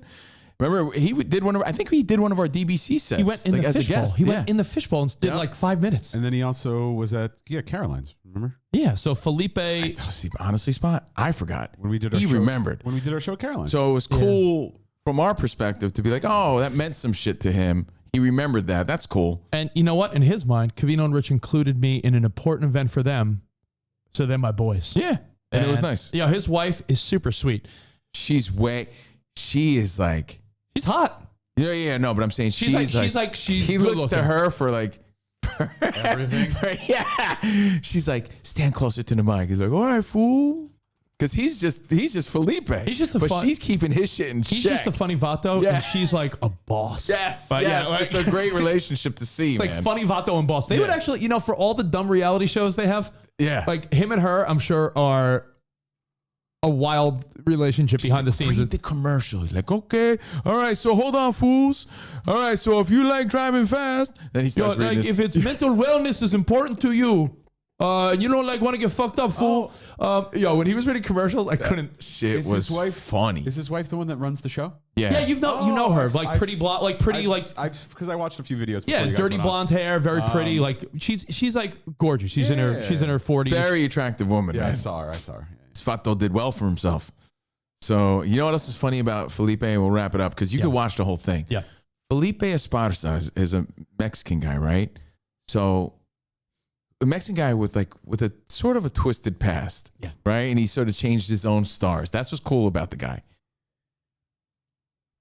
When he starts talking about some of the dark shit, it's like so, like my mom does that. She could be telling a story and tell some dark story, and she thinks it's like funny, and it's like, yeah, that's just kind of dark. Like out of nowhere, like last night, we're my father would beat the shit out of me, man. Yo, And like we're laughing. I think we were laughing about hookups or something last night, and he's like, "Yo, like there was this time, like, so I was like, I did crack for 4 hours, and some like hooker cooked me scrambled eggs on a hot plate," and I'm like, and he's serious, but you're like, we had one other experience with this one time too. We were doing we did a TV show in New York on SNY, right? And we welcomed Charlie Murphy on our TV show. Do you remember that? Charlie Murphy. We're live on TV. He starts talking about like disciplining his kids. He starts talking about hitting his kid. We're like, I hit my kid, I smack him in the ass. I smack my kid all the time. We're like, man. He's like, yeah, my father used to beat the shit out of me, so I had to beat his ass. I'm like, I don't know if this is funny right now. Do you want us laughing that he beats his kid? So my kid misbehaved. I dropped him in the hood. Remember that? Yeah. And I was like, so when I'm laughing, it's like almost like an awkward nervous laughter. Like, oh yeah, Felipe, that's funny, man. Tell us more about this crack story.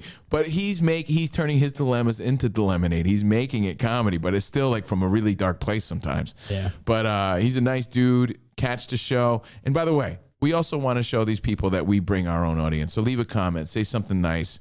You know, and if you want us to be on more comics podcasts and other podcasts, tell them. Tell them, but also show this dude that we have an audience. Leave a comment, say something cool. Yeah. Other comics will see and follow suit.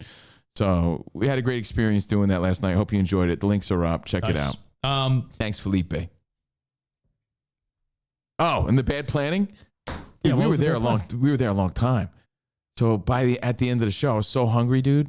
How hungry were you at the end of that?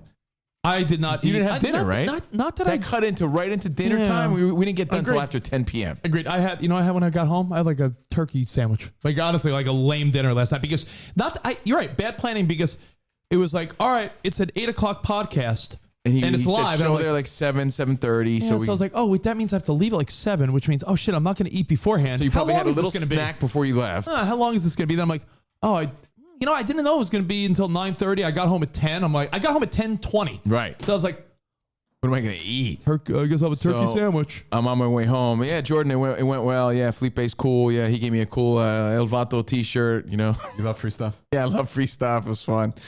And she's like, can you get us something? Oh, my God, everything's closed. Can you get McDonald's? Get McDonald's. So here were my choices. McDonald's, El Pollo Loco, or Carl's Jr. Taco Bell. Carl's Jr. I went Carl's Jr. Buttery. I got to tell you, I woke up this morning like I was hungover. I have to take a mean Carl's Jr. deuce later because I got that Texan bacon burger with these fries. Oh. Bro, I went all in yesterday, how man. did you not shit yourself yet? Yeah, seriously. Like, and I haven't done that in a long time. I'm like, and it was fantastic, bro. Hey, like I know why people can't quit this shit. It was so good. Kristen had a dinner last night, so she brought home half a burger. I ate that. I fucking housed that thing. But that's, you know what though? It dawned on me though. That's why people eat bad a lot of times. Just bad planning. You know, just bad planning. Like I needed something to eat. Bad planning. I didn't plan it out. Didn't make the proper time. I ended up eating Carl's Jr. like a fat slob. But I enjoyed every second of it. No, I got a question. Until I woke up. I got a question for you, Vato. Before I open my taxes and tell you an update I got from my mom. Can't wait. Dollar Store Mario Lopez. Dollar Store Mario Lopez. If I'm being serious, I mean, it's not really a big ask. But if one of these days, if like towards the end of the show, like lunchtime, like 11, 11:30. That's what my sister got in her text message yesterday. No, not a big ask. Oh, big ask. Yeah.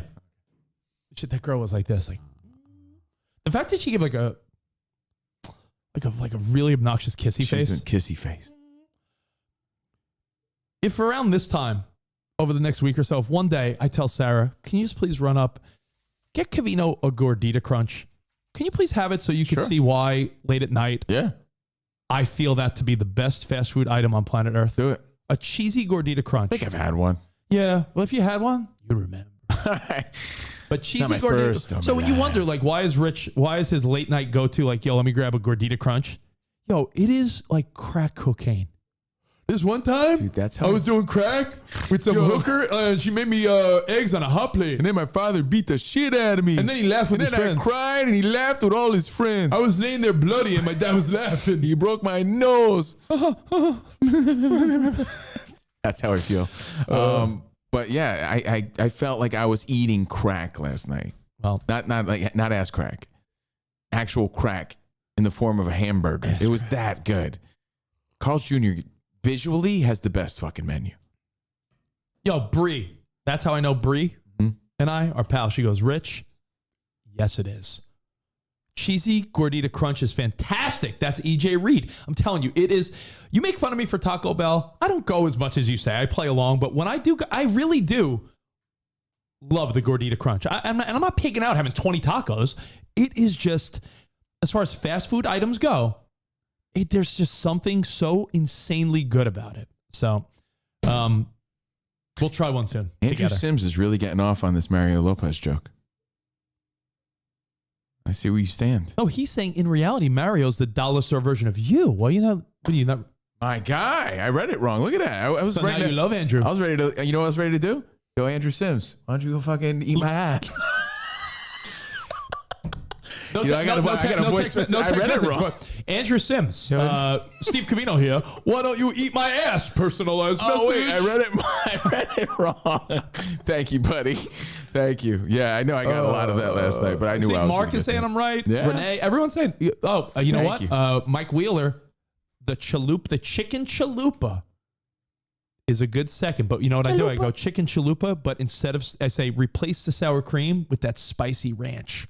You know what? It's all about the spicy ranch. Andrew Sim. Oh, Andrew Hart loves the Gordita Crunch. We got to have one this week. Thank you, guys. We'll do it. You know, maybe we'll do it next week.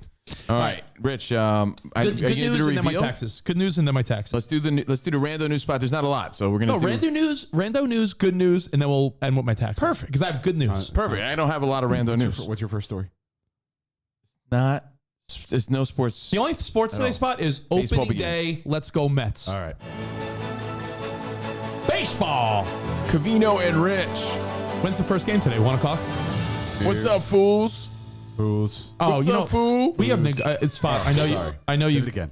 This is not a sports thing, but everyone, from Jim Ramsey to my dude Soul Patch Eric, who is such a great guy. Him and Jules. What's up, guys? Say we totally neglect this amazing Tiger Woods story about how the fact that this guy is even like, I'm wearing red for Tiger Woods. the fact that this guy is even alive, walking, competing, like, yo, you got to be, like Tiger Woods is, that's a wild story. Fucking sports spot. You should yell at him the way you yell at me. I know, yeah. Yell at me. Sports. Baseball begins today. But the fact that Tiger Woods is back, the guy almost died. And Tiger Woods is back. Sports and baseball. That's it. Boom. Told you. So not only mentioned recovered Tiger from Woods the other the day. car accident, but the constant back injury. Spot. Since we're on sports, can you play the famous Family Guy New York Mets clip in honor of my New York Mets on opening day? Or is Family Guy bad? Let's roll the dice, Rich. You can roll it if you want. While you get that queued up, what's going on in the news? I only have a couple stories. Not a lot. You want me to start or you want to start? Or you want to have an awkward silence like Felipe? Yo, fool. Well, there's a big question in the news, Rich. So I'll ask you first. E-girls or I-ladies? I'm sorry, what? There's a big debate. E-girls? E-girls or I-ladies? E-girls or I don't know what that means. I-ladies nuts on your face. Got him. Got him. So, okay. Damn it. I-ladies nuts on his face. What if I say e-girls? Nah. Doesn't matter. Oh, just everyone's going to be like, everyone will be like, hi, ladies? Yeah. Oh. Is this it? By the way, is this it? Sheesh, Lois, look at the garbage those damn leafers dumped on our lawn. New York Post, New York Magazine, the New York Mets. No, but that's a good one. It's when they go to the baseball game and the first pitch is like, and the season's over. You've never seen that one? No, I've never seen that one. There, I have, yeah. Stewie and Brian, it's like, and the baseball game begins, and the Mets are out. Let me see. Is this it? Well, yeah, it might be it. I love a good Mets joke, so I'll Because so far, Halloween's a bigger letdown than being a Mets fan. opening day, and here's the first pitch, and the season's over. Yeah, that's it. So thank you. Go Mets. So, Let's go. E-girls or I-ladies. Great. Let's fucking go. Shout out to Al B. My boy Al B sent me the E-girls. And Tiger is even through 10 holes, by the way, which is remarkable considering, right? Let's go Tiger. Damn. Spot, I sent you the story. I'm ahead. Giant. The only thing that stood out to me, again, in our rando news to share with you today is, according to my buddy Sean the lawyer, it's an amazing story. Giant spheres were uncovered in Costa Rica. I thought that when you said giant, you know what I thought you were going to say? Because this is even more up your alley. Did you see like the giant sea creature they can't identify? That like washed ashore, like almost like a new Montauk monster? Hold on. I can't wait to see it. But I can't wait. But this is also, I believe, it's in the New York Times. So, giant spheres were uncovered in Costa Rica, they say from 800 to 1500 AD in the Chiriqui period. Manuel Shrieky? Yeah, the Emmanuel Shrieky period. The early 2000s. It's not just a sphere. It's big in the 2000s. There's like 300 of them or something like that. Must be aliens. From the Dequis culture or aliens. The Dequis, I don't even know what you're talking about. So like spears are out of the ground. But here's what's crazy about it. Like these were once prominent things that were above the surface. Well, I mean, and eventually people were just like, yeah, all that work we put into these spheres, we're just going to let them fucking... Well, it's like did you say this already? The statues on Easter Island? Yeah, but they just uncovered these. But do you know the statues? Of course. All the faces, On Easter Island? Was it one of a bunny rabbit? Easter bunny? They're all Easter bunnies. It's a basket statue, right? But all those statues, were they there or did they uncover them? But apparently beneath the surface are the bodies. They're huge beneath the surface. Fascinating but confusing. I agree, Lisa.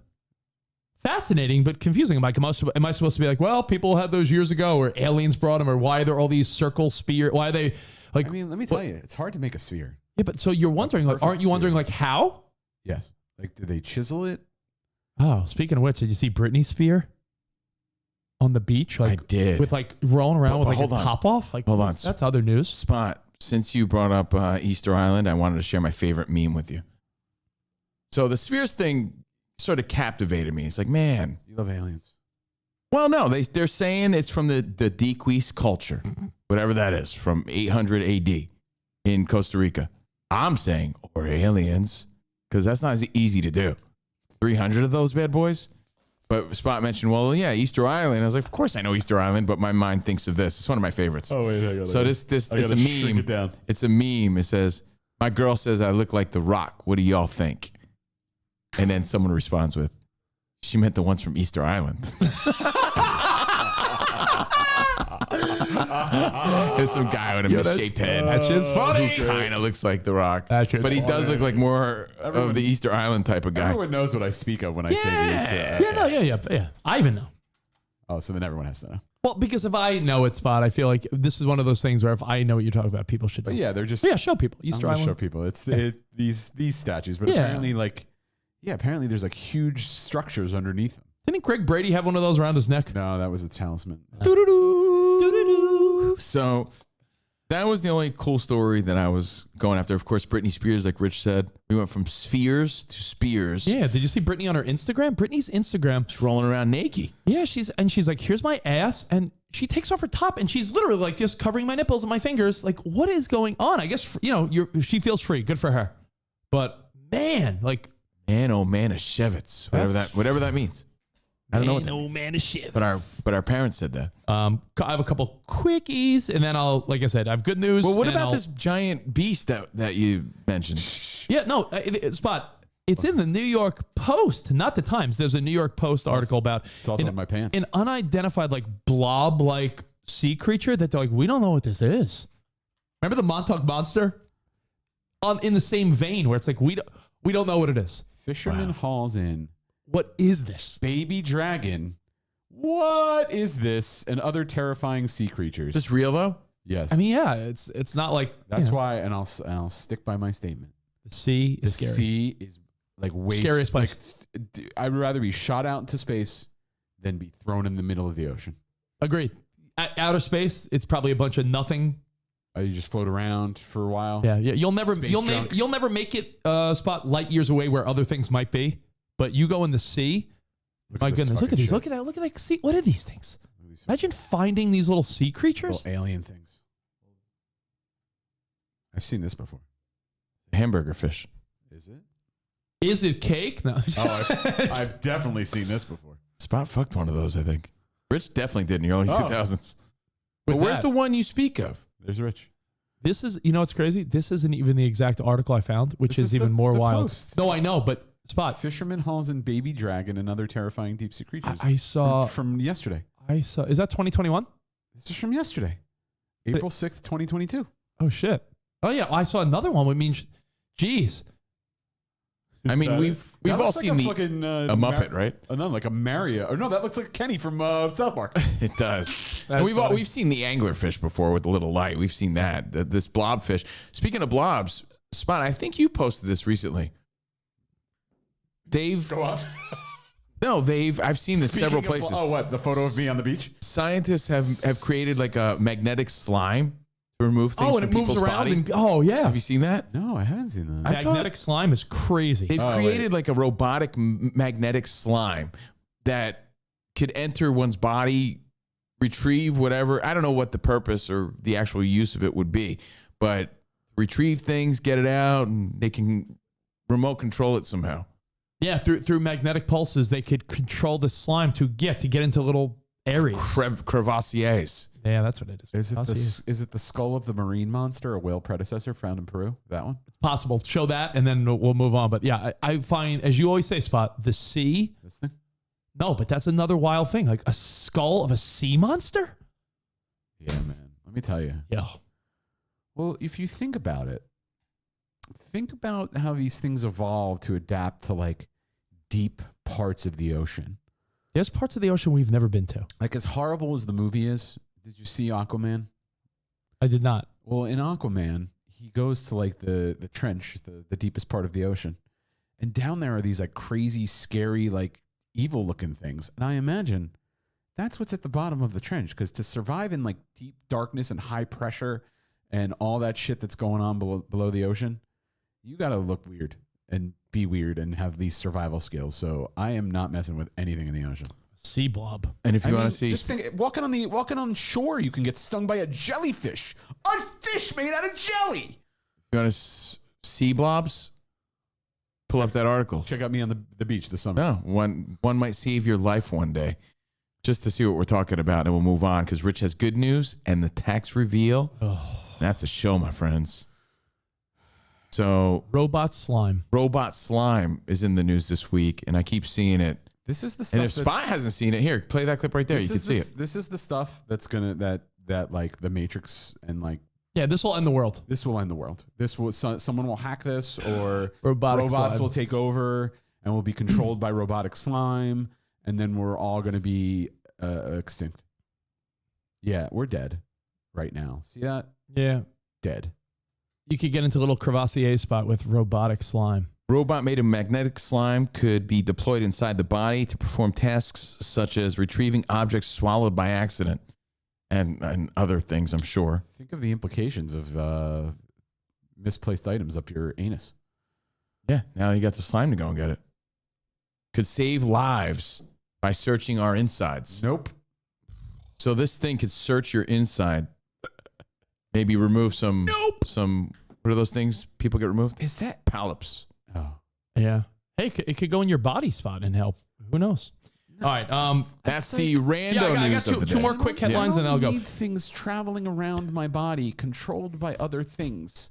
Ricky doesn't seem right. Ricky Gervais has been doing a lot of press, and I just wanted to point out that he is so right on with some of his takes on like comedy. He said that he's on a crusade, and there's some haters, but again, who's hating? He brought up a good point the other day where it's like, just because you're offended doesn't mean anything. Because you're offended, that means nothing to me. I'm offended. And he said that alopecia is not a disability. Let's keep that in mind. Let's not make it seem like you're made fun of a disabled person. That was the biggest eye roll of the story. Alopecia, not a disability. And he said that joke would probably have been the tamest thing he said if he hosted the Oscars. So he's amazed by that whole thing. And one last story before I give you. You're offended, so what? Yeah, one last thing. Something like Yeah, that. one last thing before I tell you. I have good news about my mom, and then I'll tell you my tax reveal, which could be good or bad news. There was a toilet baby, and I thought of your brother. Some woman in a hotel went to sit on a toilet and gave birth to a baby, and it was a toilet baby. You remember the other toilet baby? Yeah, from the Kroll show, right? What was it? What was his name? Caesar, the toilet baby. From the Kroll show. The Kroll.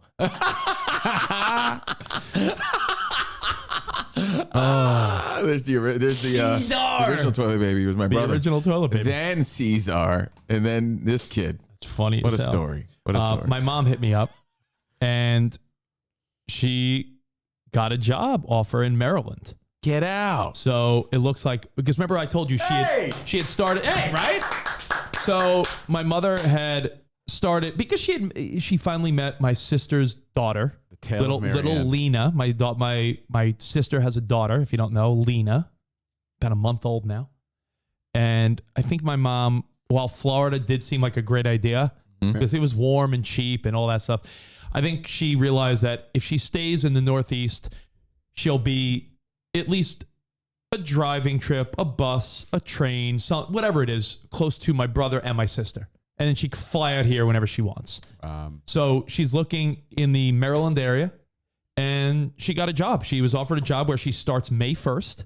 She got the Orioles mascot job? She's going to be the Oriole. She's going to be the... That's awesome. So my mom got a job starting May 1st.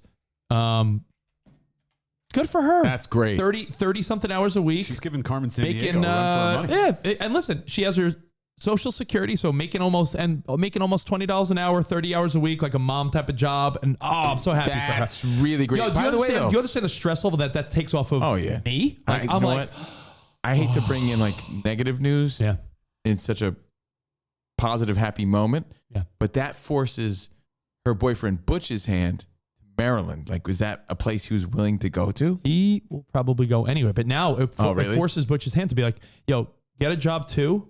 Or get it. Yeah, like that. Because if they both have part-time jobs, think about it. Right. If they're renting a place, just do the math. If rent of a place is like $1,000 or let's say $1,100, if my mom's Social Security is roughly $1,000, they just need to work to eat and pay a few bills. So if my mom and Butch both worked even part-time at like stores, they could live a fine life. It just, when lazy people don't want to work, it falls on someone.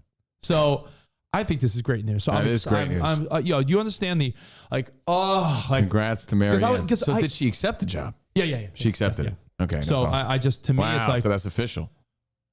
Like it was I got because I know she had her phone interview today, and you know another factor. Could I tell you this? I had not mentioned this on the By air. the way, don't you think it's like sort of fitting that Marianne is living in Maryland? Oh my God. Well, she was going to move to Port Richey for a minute and then changed her mind. My mom, here was the problem.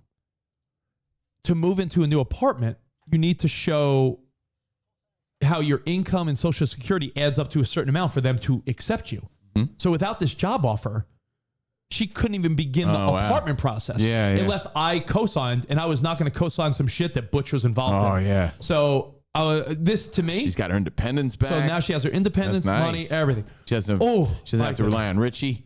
So exciting. That is great. Dude, I am like, news. So now the bad news will be I owe $1 million on taxes. Let's see. Oh, wait. Do we have big reveal music? As you pull that up, one more news alert. Historic. Ketanji Brown Jackson was confirmed as the next Supreme Court justice. So it's a big deal. First African American woman. So. All right. Congrats. All right. Very historic announcement. Dear Richard and Elizabeth. Fun fact, Sarah's real name is Elizabeth. Do people know that? Or is that like one of those you just know because you're her friend? You know how most people are Sarah Beth?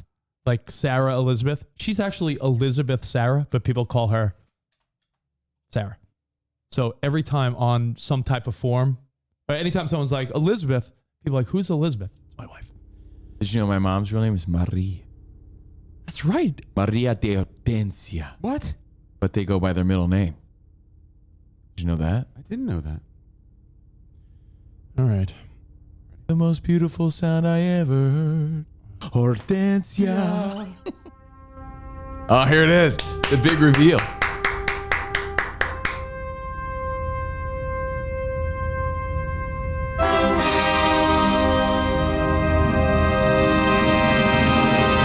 Oh no. Hold on. I'm seeing a bead of sweat on Rich's head.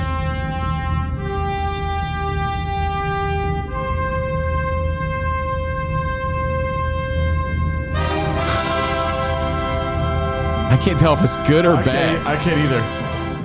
I feel like it's good. Rich has had a good luck streak going. Oh, no. Oh, wait. He dropped the mic. Dropped the phone. I feel... No, he's putting it on the show. I feel like he's got good news. No. He's getting money back. He's getting lots of money back. Getting money back. After a ton of money after thinking he may have owed $20,000 to $50,000 in taxes, he's getting money back and he's shocked. Now,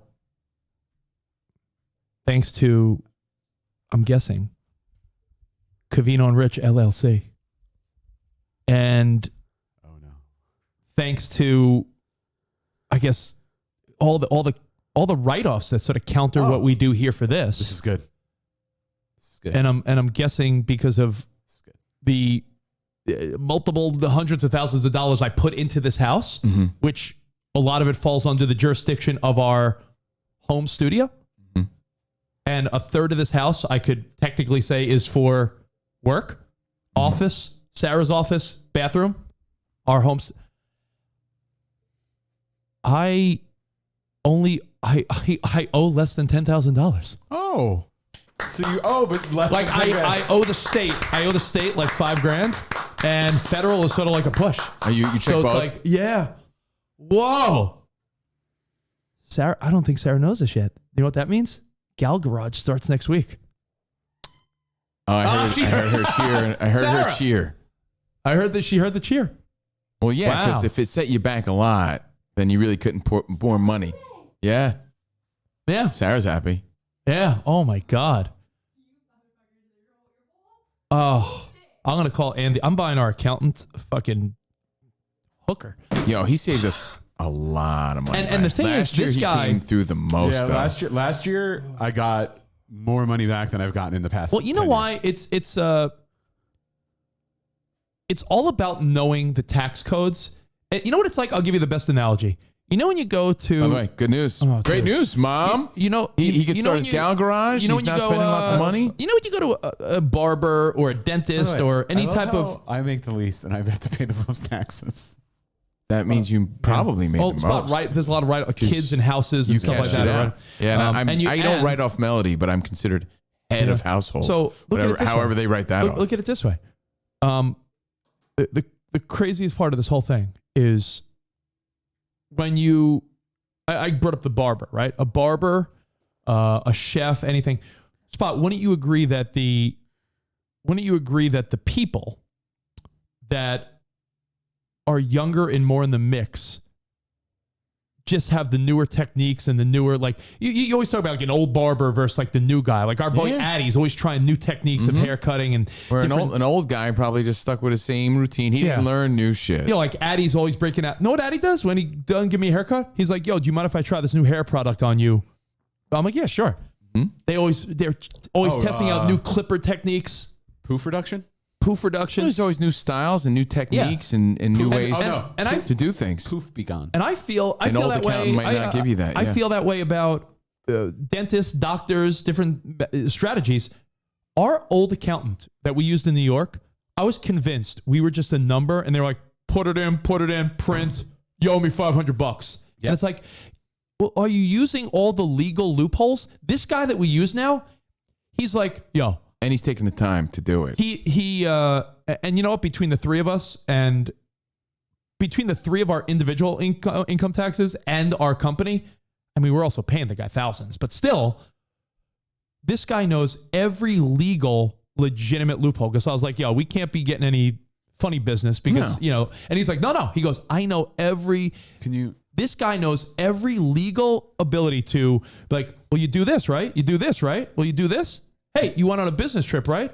Did you take do you take an Uber to the airport? Did they reimburse you? Yep. Did you do every little thing? Can you finally acknowledge that the statement I said was correct? The more money you spend, the less you have to pay in taxes.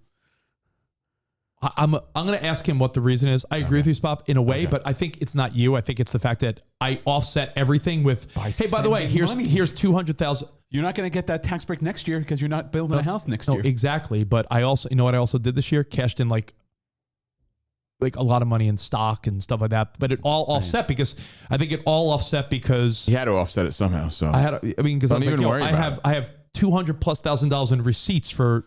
I say, don't even question it. Remember the last time, with our last accountant, I was like, "Are you sure I owe this much money? It seems a lot." Oh my god! So they went back and did the math. And you know what they figured out? Oh no, you actually owe more. Yeah, no, you owe more than we thought. And I'm like, so that's why we switched accountants. Yeah, this guy knows. This guy, I asked him because I said, listen.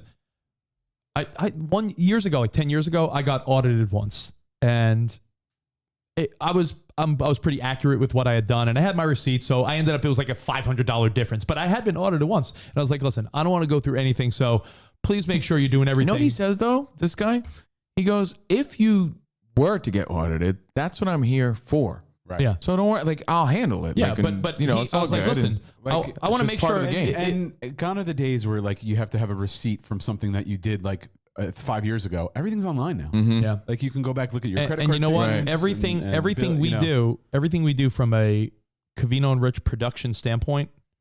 I keep records of everything. Could write off like. By the way, what if your announcement was just counterproductive right now? People were like, yeah, you know what? I was gonna subscribe and give them more, and now I'm not. I still owe money, so subscribe. No, I mean, I still have. Well, since Rich is doing so great, maybe I won't give extra like I was doing going so great. to. I thought I still owe. By the way, just so I still owe. I just thought the number I owe was going to be like because last year I owed like $25,000. By the way, I thought it was going to be like more than that. Last night on El Vato's podcast, Felipe Esparza, he started off the show. He's like, "Yo, I was on Wikipedia. It says you're worth like $6 million." I was like, take away like a couple of zeros. You're like, yeah, blah. And when someone says something like that, you're like, I kind of want people to believe that. Can't tell you how false that is, though. You guys are worth a couple million each. Yeah, right, dude. You got assets. So, I mean, if your assets not paid off, are you worth that? Yes.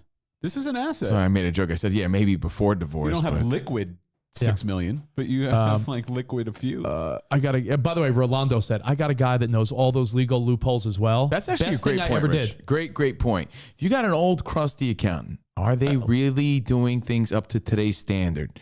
Do they know all the tricks and of today's? I'll tell you what. You know what? Spot. I'll give Spot a high five. Spot. Spot uses a financial advisor who seems to talk a young language. Yeah.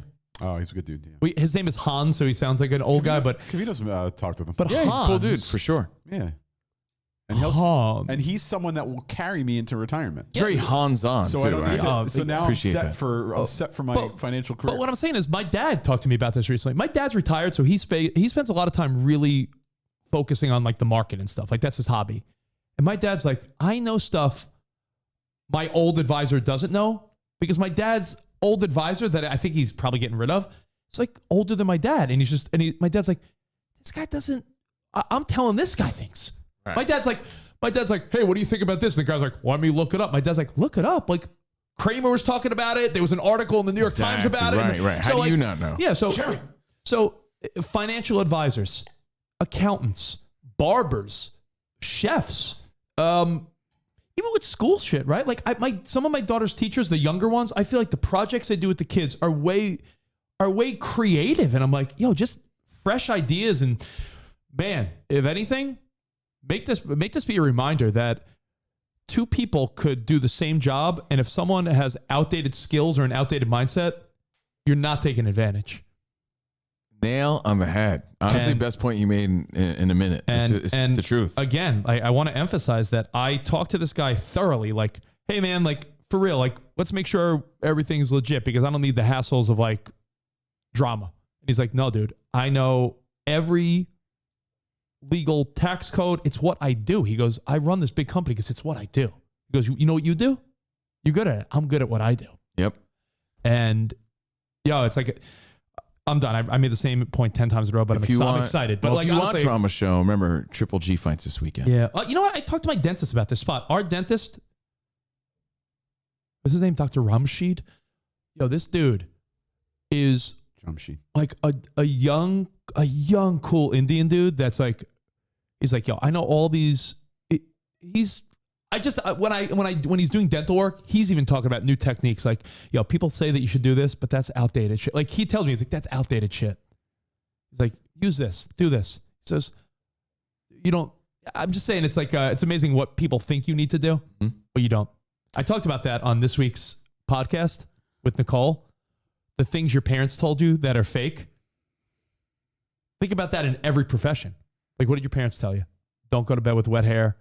Don't sit too close to the TV. Tie your weenie in a knot, my mom would say. I brought you up like multiple times on this week's podcast. You get a lot of shout outs. Sweet. I talked about how your mom told you smoking weed would give you pimples. Because there was some mom on TikTok that's like, I told my kids that they're very allergic to even over-the-counter drugs. And he's like, to this day, my college daughters don't do heavy drugs at college because they think they're allergic. I think the analogy when it comes to parenting, though, is like beating your kids was great discipline, but we've discovered there's different ways. We don't know if they work, but there's different ways to do things in every profession. Pop them in the mouth. And if you got some old accountant, maybe it's time for a younger thinking accountant. And that's great news. We'll end on that. Yeah, hey, now, guys. we're not doing a free Twitch. What do you got to do? Rich is doing an event for SiriusXM tomorrow. Yeah, I got to But I will do a Behind the Velvet Rope either tonight or tomorrow. I got to drive down to Long Beach for a race event. This guy, because no one represents. I'll tell you what it is. Motorsports. The Long Beach racing like Is there Rich. a Long Beach Motor Speedway? The Long Beach. Should probably figure out the name before you have to go there. Yeah. So I will do a Behind the Velvet Rope. If not, Felipe's podcast is available for your viewing pleasures. By the way, I have to leave a comment on Felipe's podcast. I'm so all over the place because I'm excited. I'm sorry, buddy. About the car event? Oh no, not about the taxes. Last night, Covino spot. This is and I'm not making fun of him, but we put the Felipe's address into the navigation, and you know when something's on a border of a town, sometimes like you might. Google Maps and Waze registered it. Yeah, Google, one registered as like Lake Balboa. The other one's like registered as Van Nuys. So let's say his address was on Balboa. If the address is 1922 Balboa, it's like Covino. It doesn't matter what you say. There's only one Balboa and there's only one 1992 Balboa. So the different cities are showing up. I've had these problems before. In cities, it can be different. Sometimes it could be tricky. It can be tricky, but in LA, it's all one thing. Like you just put in the address, 15555 Ventura. In other words, doesn't guys, matter what city it's in. Google Maps was giving me a different city, Ventura is and I'm like, number. What does that mean? And then Waze was showing up properly because all the streets run through all of LA. Right. It doesn't matter the town. So I was just trying to confirm that. Yeah, and it's super close to where we live. Man, oh man, dingo. Man, oh I'm gonna go man, get Chipotle. Yeah, this is cause for celebration. Yeah, spend all the money you still have. No, it really is, Bob, because I mean, that doesn't mean don't upgrade to tier 2. It means that I thought I was going to fucking lose my nest egg, and I'm not losing my nest egg. Do you know that feeling? By the way, apparently it's IndyCar that you're going to. Did you know that? Like Indiana Jones? Yes. Man. No, you call him Dr. Jones. IndyCar? Yeah, so tomorrow I'll be at some IndyCar event. And I don't know, like Covino and I have talked about, these SiriusXM events. Sometimes they're like... You better wear your Wonder Bread Will Ferrell race gear that you have. Oh, yeah, yeah. And I'll just keep saying, shake and bake over and over. That's what I'll do. I don't know if it's one of those where I do absolutely nothing and just play music. Or remember Covino walked into the BMW one where they're like, all right, you're hosting a fucking Monsters event. Talked about that. Hey, if you missed any shows, now's your time to catch up. Catch Felipe's show if you need something tomorrow. What's up, fool? The link's on our social media. I'll be doing some Behind the Velvet Rope stuff. And anything else? Any other reminder spot? Happy National Beer Day to our beer guzzling fools out there. I had a beer for the first time in like 6 months last night because Felipe offered us drinks, and I was like, "Yeah, I'll have a Corona." I haven't had a Corona I probably have not had a Corona in a year. What were your options? They had everything. They had I'm not a whiskey guy, so Covino had a little sip of whiskey, and I had a Corona. I feel like you felt pressure to be a little more vato by having a Corona. Yeah, Did they not have like a Modelo? I was like, do you have a Dos Equis Modelo, whatever you have? You know me, just as long as it's Mexican. Modelo Negro, por favor. Modelo Negro.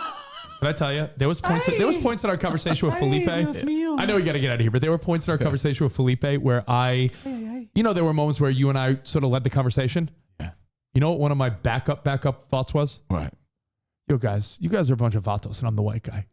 And I know what I was going to say. I was going to say, what's your thoughts on Chipotle? Because Covino makes fun of me. That was like my backup topic. And Taco Bell. That's a good one though. Because like I was waiting, because there were times where I'm like, yo, are they relying on us to bring up the next conversation? So if it kept going, my next thing I was gonna be like, yo, Felipe, yo, all you vatos, legit or not?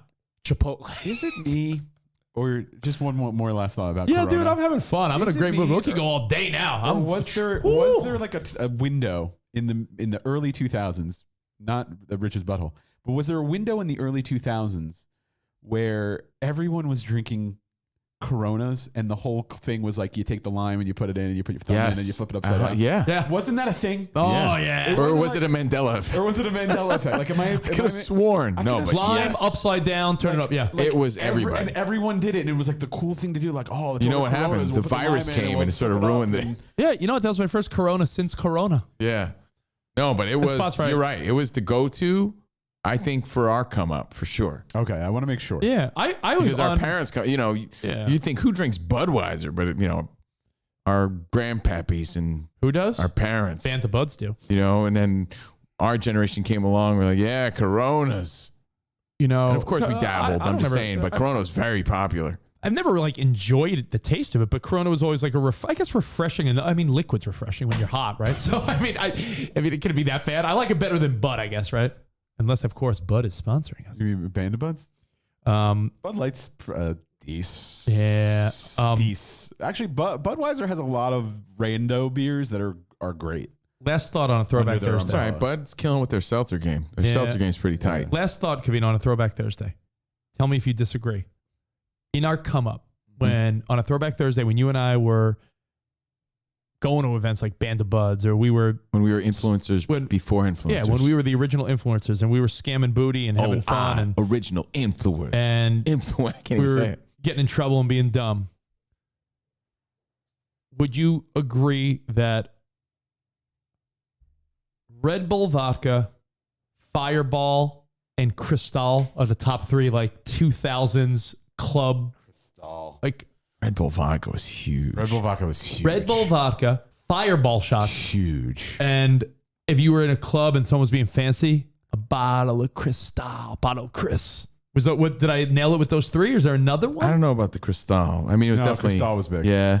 Yeah. Like it's that. But yeah. What did you say? What were your three? Vodka, Red Bull. Vodka, Red Bull. There's going to be a Fireball stage shots. of a lot of us dying, and they're going to figure it out. It all goes back to all the vodka Red Bulls. And I remember, like at the time, like Grey Goose and Belvedere were like they were like the fancy ones you would pay extra money to get. Jaeger bombs. Yeah. Jaeger bombs. Oh, Jaeger bombs. Rich in Atlanta's right. Jaeger bombs. I would say bombs. I would say Jaeger bombs in there. Jaeger bombs, Fireball with the two shots. How about that? What are we doing? Fireball shots or Jaeger bombs? Jaeger bombs, No, definitely. Three vodka Red Bulls. And what do you want? Fireball came a little later. Jaeger bombs were first. This goes back to your conversation about you want new techniques. Yeah. So a new bartender, he's like Jaeger bombs. Jaeger bombs. The new bartender's got some other shit going on. No one's making amaretto sours anymore. Like SoCo and lime. Bitches love SoCo and lime. SoCo lime may never go. What was that minty one from a few years ago that was like the rage for a minute? Not Rumpelmints. That was like when we were in high No, it was school. Fireball and something else though. Minty? Oh, with this, like, but it was called something. No, it was supposed to be like a cinnamon toast. No, it was like a few years ago. Like Say it again. What did it taste like? Oh, rum chata. No. Oh, it was like a big red cinnamon fucking Fireball shot. I forget Big what red it was called. It wasn't cinnamon toast crunch, was it? When you mix rum chata and Fireball? Oh, Adam, I'm with you. Adam's right. Now, if we go to a restaurant and we're sitting down having a burger or something, truthfully, my go-to is like a Moscow Mule, like a vodka ginger beer type of thing. Moscow Mule is my current go to? I only have, like for me, I like old fashions. But Old fashions and Moscow mules are the newer. But I Don't you get the Ukraine mule now, though? I do. I don't. I refuse to get the Moscow. Because you don't want to take sides. Could But I have a Ukraine mule? It depends. Like old fashions are a little bit more like robust to me. Like if I need something crisp and light, I always look at a cocktail menu. I'll be honest. I wish they're doing something fun there. I wish I could bond with you guys over that. When we go out for dinners all the time, Covino and Spot are all about the old fashioned or the whiskey. I just can't, I don't have the palate for it yet. I don't know if I ever will. But when you guys have it, I see the joy. I do love it. For good, when you guys get like a really fancy, like $20 overpriced old fashioned, you guys both smile at each other and like, yeah. Oh, it's all and I feel balance. I feel alone in the corner with my Moscow Mule. Last night I had some Maker's Mark, man. It was great. All in the balance, and if they smoke it, sometimes they smoke it. That's good. No, Felipe had last night's Spot, which was key. The one big ice cube. Yeah. Which you don't want to put. You don't want to. By the way, gotta buy those. I drink enough. I don't have the. You don't have trays. a ball. I don't have the get the trays. ball one. There's a one like I have a ball. like almost like a sphere. I have so many. Sphere. I have. No, I have one shaped like Britney Spears' titty. I know it's a spear. I have so many molds. I have so many Do molds. you? Yeah, I have a Yeah, lot. give Covino one of them. I gotta get one.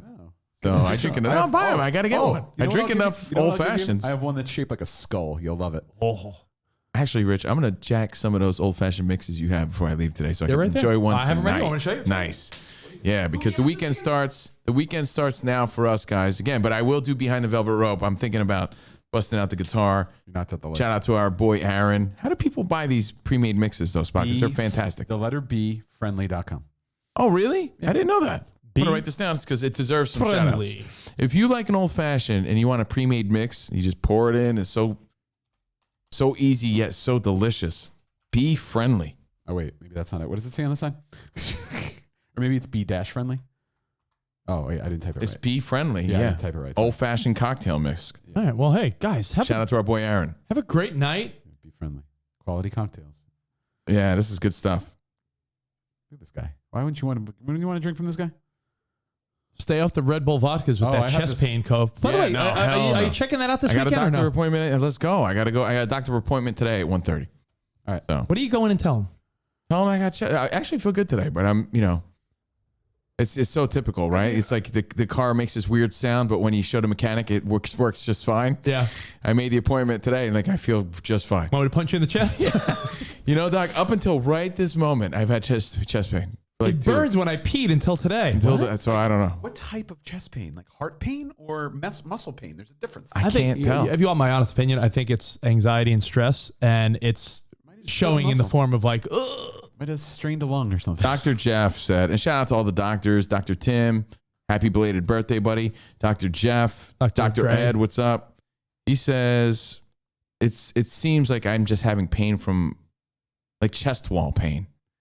Chest wall pain. I don't know how that happens because I can't tell. Yeah, it feels like when I'm he's like it's not like when I'm reaching I could feel something Again, sometimes. sounds stupid. Sounds stupid, but rib cage, right? Yeah, it's covered in muscles, and your intercostal muscles, and sometimes they can get bruised. Yeah, but you know what they say, Spot? Listen to your body, right? Yeah. I've been listening for like over 2 weeks, so it's like something's not right. It sounds ridiculous, but someone did say, I know it's an obvious one, but could it be heartburn if you're eating a little junky food here and there? Is it honestly like bad heartburn? Tums. I've been doing, Yeah. I'm trying everything. Taking Advil and it's still there. And I'm like, So anyway, doctor today. I'm sure I'm fine. Just got to get it checked. And look out for us this weekend. Catch Felipe's podcast. Tell your friends about ours. I got to be honest, on a down note, even though we're feeling good, pretty disappointed in the turnout this month. Yeah, last month was one of our biggest months ever, and then this month was sort of like really disappointing. And we've offered all these new tiers and everything, and we're like, we're all honestly, excited spread about the it. word, spread the cheeks, tell your friends. I mean, how could people drop off? Yeah, no, you guys are with us, so there's no to harass you is no use. You guys are with us, but maybe we love a friend, that yeah. But hey, like I don't know, man. I was on the fence about this month. But yeah, no, the last month was like a bump, and I was like, "Ooh, are we headed in the right direction?" And then this month went back to where it was. I was like, "This month went." It was like March. Did people just love a little CNR in March? Come on, April, let's go. Let's go. So appreciate your subscription, though, guys. Merch at shop.covinoandrich.com. No, happy birthday, shop.covinoandrich.com. Happy birthday, Jackie Chan. And Chris White Sox. And is he caught up yet? I don't know. Thank you, Felipe Esparza. Thank you, guys. He's like, I can't believe what you did on January 25th. I'm like, great. I can't even remember what I did yesterday. Well, people listen at their own pace. You know, that's the beauty of what we do. Our podcast, Covino and Rich. That being said, so use tomorrow to catch up. Yep. And new tier 2 plus or near tier plus stuff dropping tomorrow. New tier plus stuff. You want to give a taste of what it is? Is it the Foo Fighters? Yeah, I'll release that. Foo Fighters interview? Can be anything you want. All right, let's do it. Give people extra content. Preston said, thanks for going long. That's what she said. We'll see you guys tomorrow. Actually, when we'll see? Sunday on Fox Sports. Sunday on Fox Sports. Enjoy the old school stuff. Tier 2 and the plus tier. Arrivederci, baby. See you in the promised land. Goodbye.